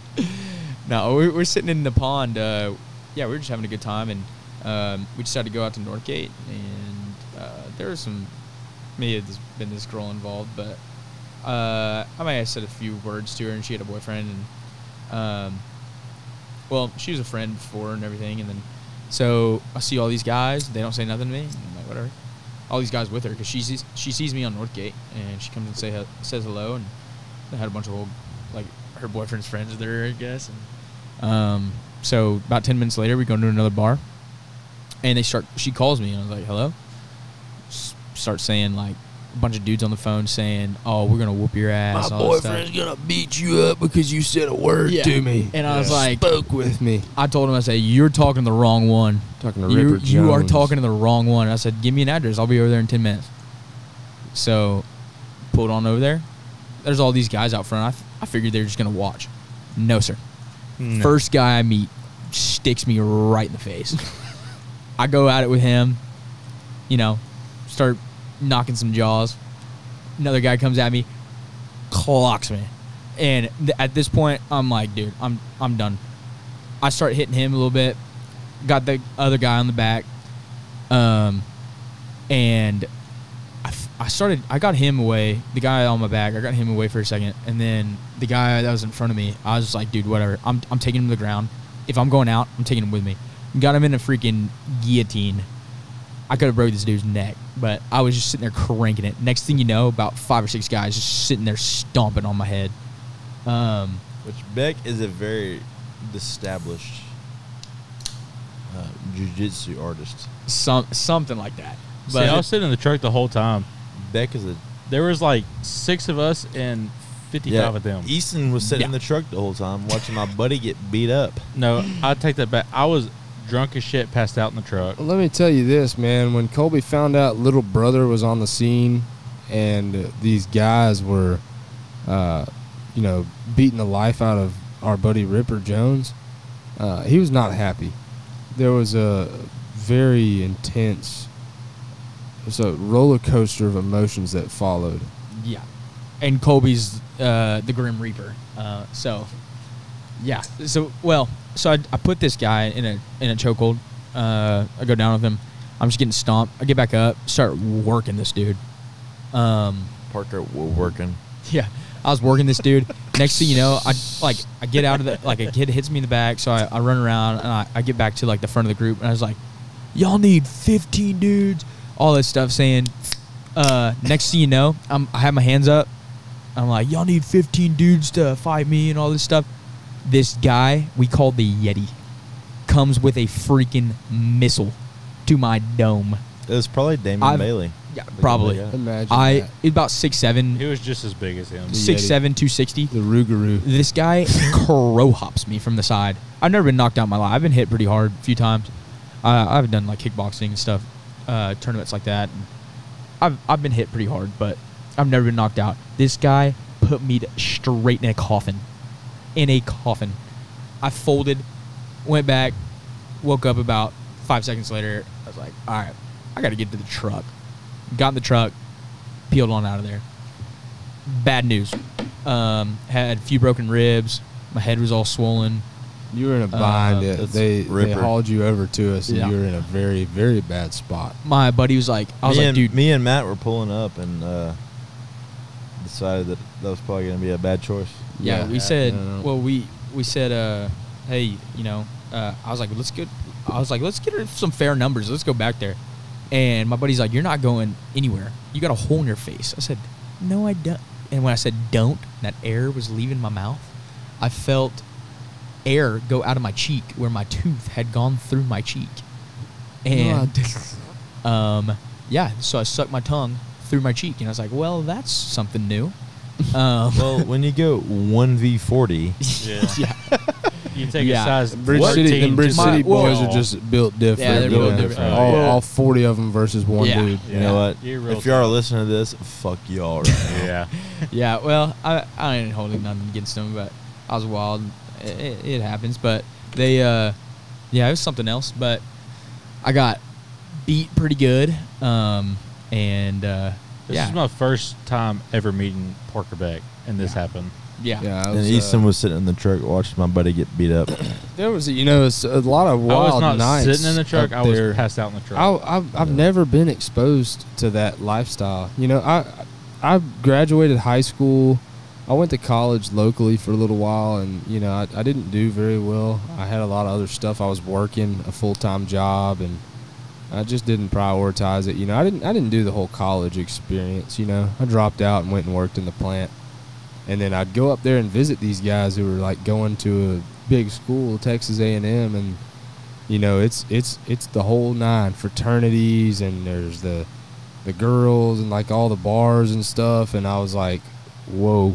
I was like, this is wild, dude. We were in a fight every single night, and it was crazy. I was just talking with Christian, a fellow that is from College Station that y'all brought down here today about that. And it was funny because I told him, I said, man, hey, nothing against you, I know you're from College Station, but we would go up there from our little town down here, and we didn't fight a lot down here. Everybody respected one another. You didn't talk to people like that. You didn't put yourself in that situation. But we would go up there and people would talk to us like we weren't about to whoop their ass for what they were saying. Like there were no repercussions. They would say things that they just thought they could get away with, and it would always lead to a fight. And they were not the same. They were not. It was like they just thought they would just get away with it. They ain't cut from the same. And they were not the same. No. And it didn't work out well for them a lot of times. And we had our fair share of losses. Weren't many. If Colby went into a UFC card, he would have a very strong record. But 25-0. But it was just, that was wild, dude. It was like the craziest thing about all of that is nowadays, I would go into a situation like that thinking about what it would do to me and what the repercussions would be legally and all this stuff. But up there, it was like you get into a fight with a guy, and the very next night you see him in the bar, and you're like, hey, what's up? You're buying him tequila shots. Yeah. Hey, man, shots. What do you want, man? Yeah. Shots or what? You're our best friends the next day. Yeah. So whenever I finally, started chilling out on that whole deal, I'd still go up and hang out with all my buddies in College Station or whatever, and I had Renly and all that, so we were up there, and a little tussle would break out, and you hit somebody, and you're like, damn, dude, what is all this worth? The dude motherfucked me, and I'm gonna risk losing my my family over this. The first fight I ever, who knows? I mean, if you hit somebody, if you hit somebody right, shit could go weird. The first fight I ever got into up there with y'all, I was like, we gotta go, and they're like, no, like, dude, no, we gotta go. Like they're about to start shooting at us, and they're like, no. So I think it was you, Colby. Like, no, they're not like that up here. No. I was like, dude, if we would have gotten in this same situation back home, someone would be trying to kill us right now. Oh yeah. Because we just hurt a lot of people's feelings. Yeah. 100%. Nowadays, nobody can take an ass beating.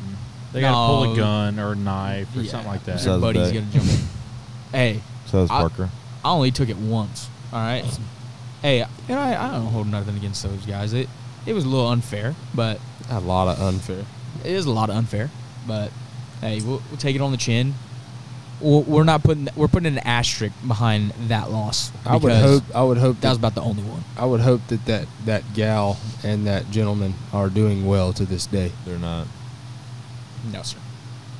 Well, more power to them. Yep. We've gone a little bit off the rails here on this episode of the Bayou Dragons podcast. We surely appreciate anybody who's stayed this long to listen. We're going to go ahead and wrap it on up. Like to thank these guys for sitting and talking with us. Beck, Colby, Easton, I surely appreciate y'all sitting in for me as a solo host. Y'all have made it very easy on me. I want to go ahead and plug Coastal Fowl Company for over the past couple of days, taking us under their wing. That's a play on words, but, having us out, Yes, sir. Having us out, getting us in the blind, putting us on birds, and give us an opportunity to, fellowship with one another and have some great mornings. Can't thank y'all enough, man. Well, we thank you, the Bayou Dragons, to come out and support us, have a good time. Well, that's whatever I have to offer is y'all's, man. So y'all just let me know anytime. I'm definitely grateful, man. There will never it's been be a shortage of that. It's been a great opening weekend, man. I mean, we've shot a pile of birds. Even still with the weather and the storms and all that stuff, it was weird. But yesterday it wasn't the best hunt we ever had. Damn sure wasn't the worst. No. We had a great time, and I will put this. That was probably the best time I've ever had in a duck blind with people. Like that was so much fun, dude. So being able to do that with you guys, who my best friends over here. So it's 12 buddies in a duck blind, having a good time, enjoying what they love to do. What were they doing? He didn't say, what were they doing? I was waiting for drinking cold beer. Cold beer. So thank you guys for watching.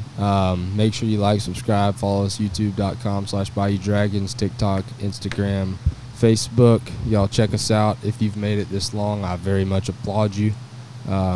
If you're watching along, you see all the beers that are on this table, and if you're listening, you know that there's a lot of beers on this table just in the direction this podcast has gone. So we'll catch you guys on the next one. Appreciate y'all for stopping by.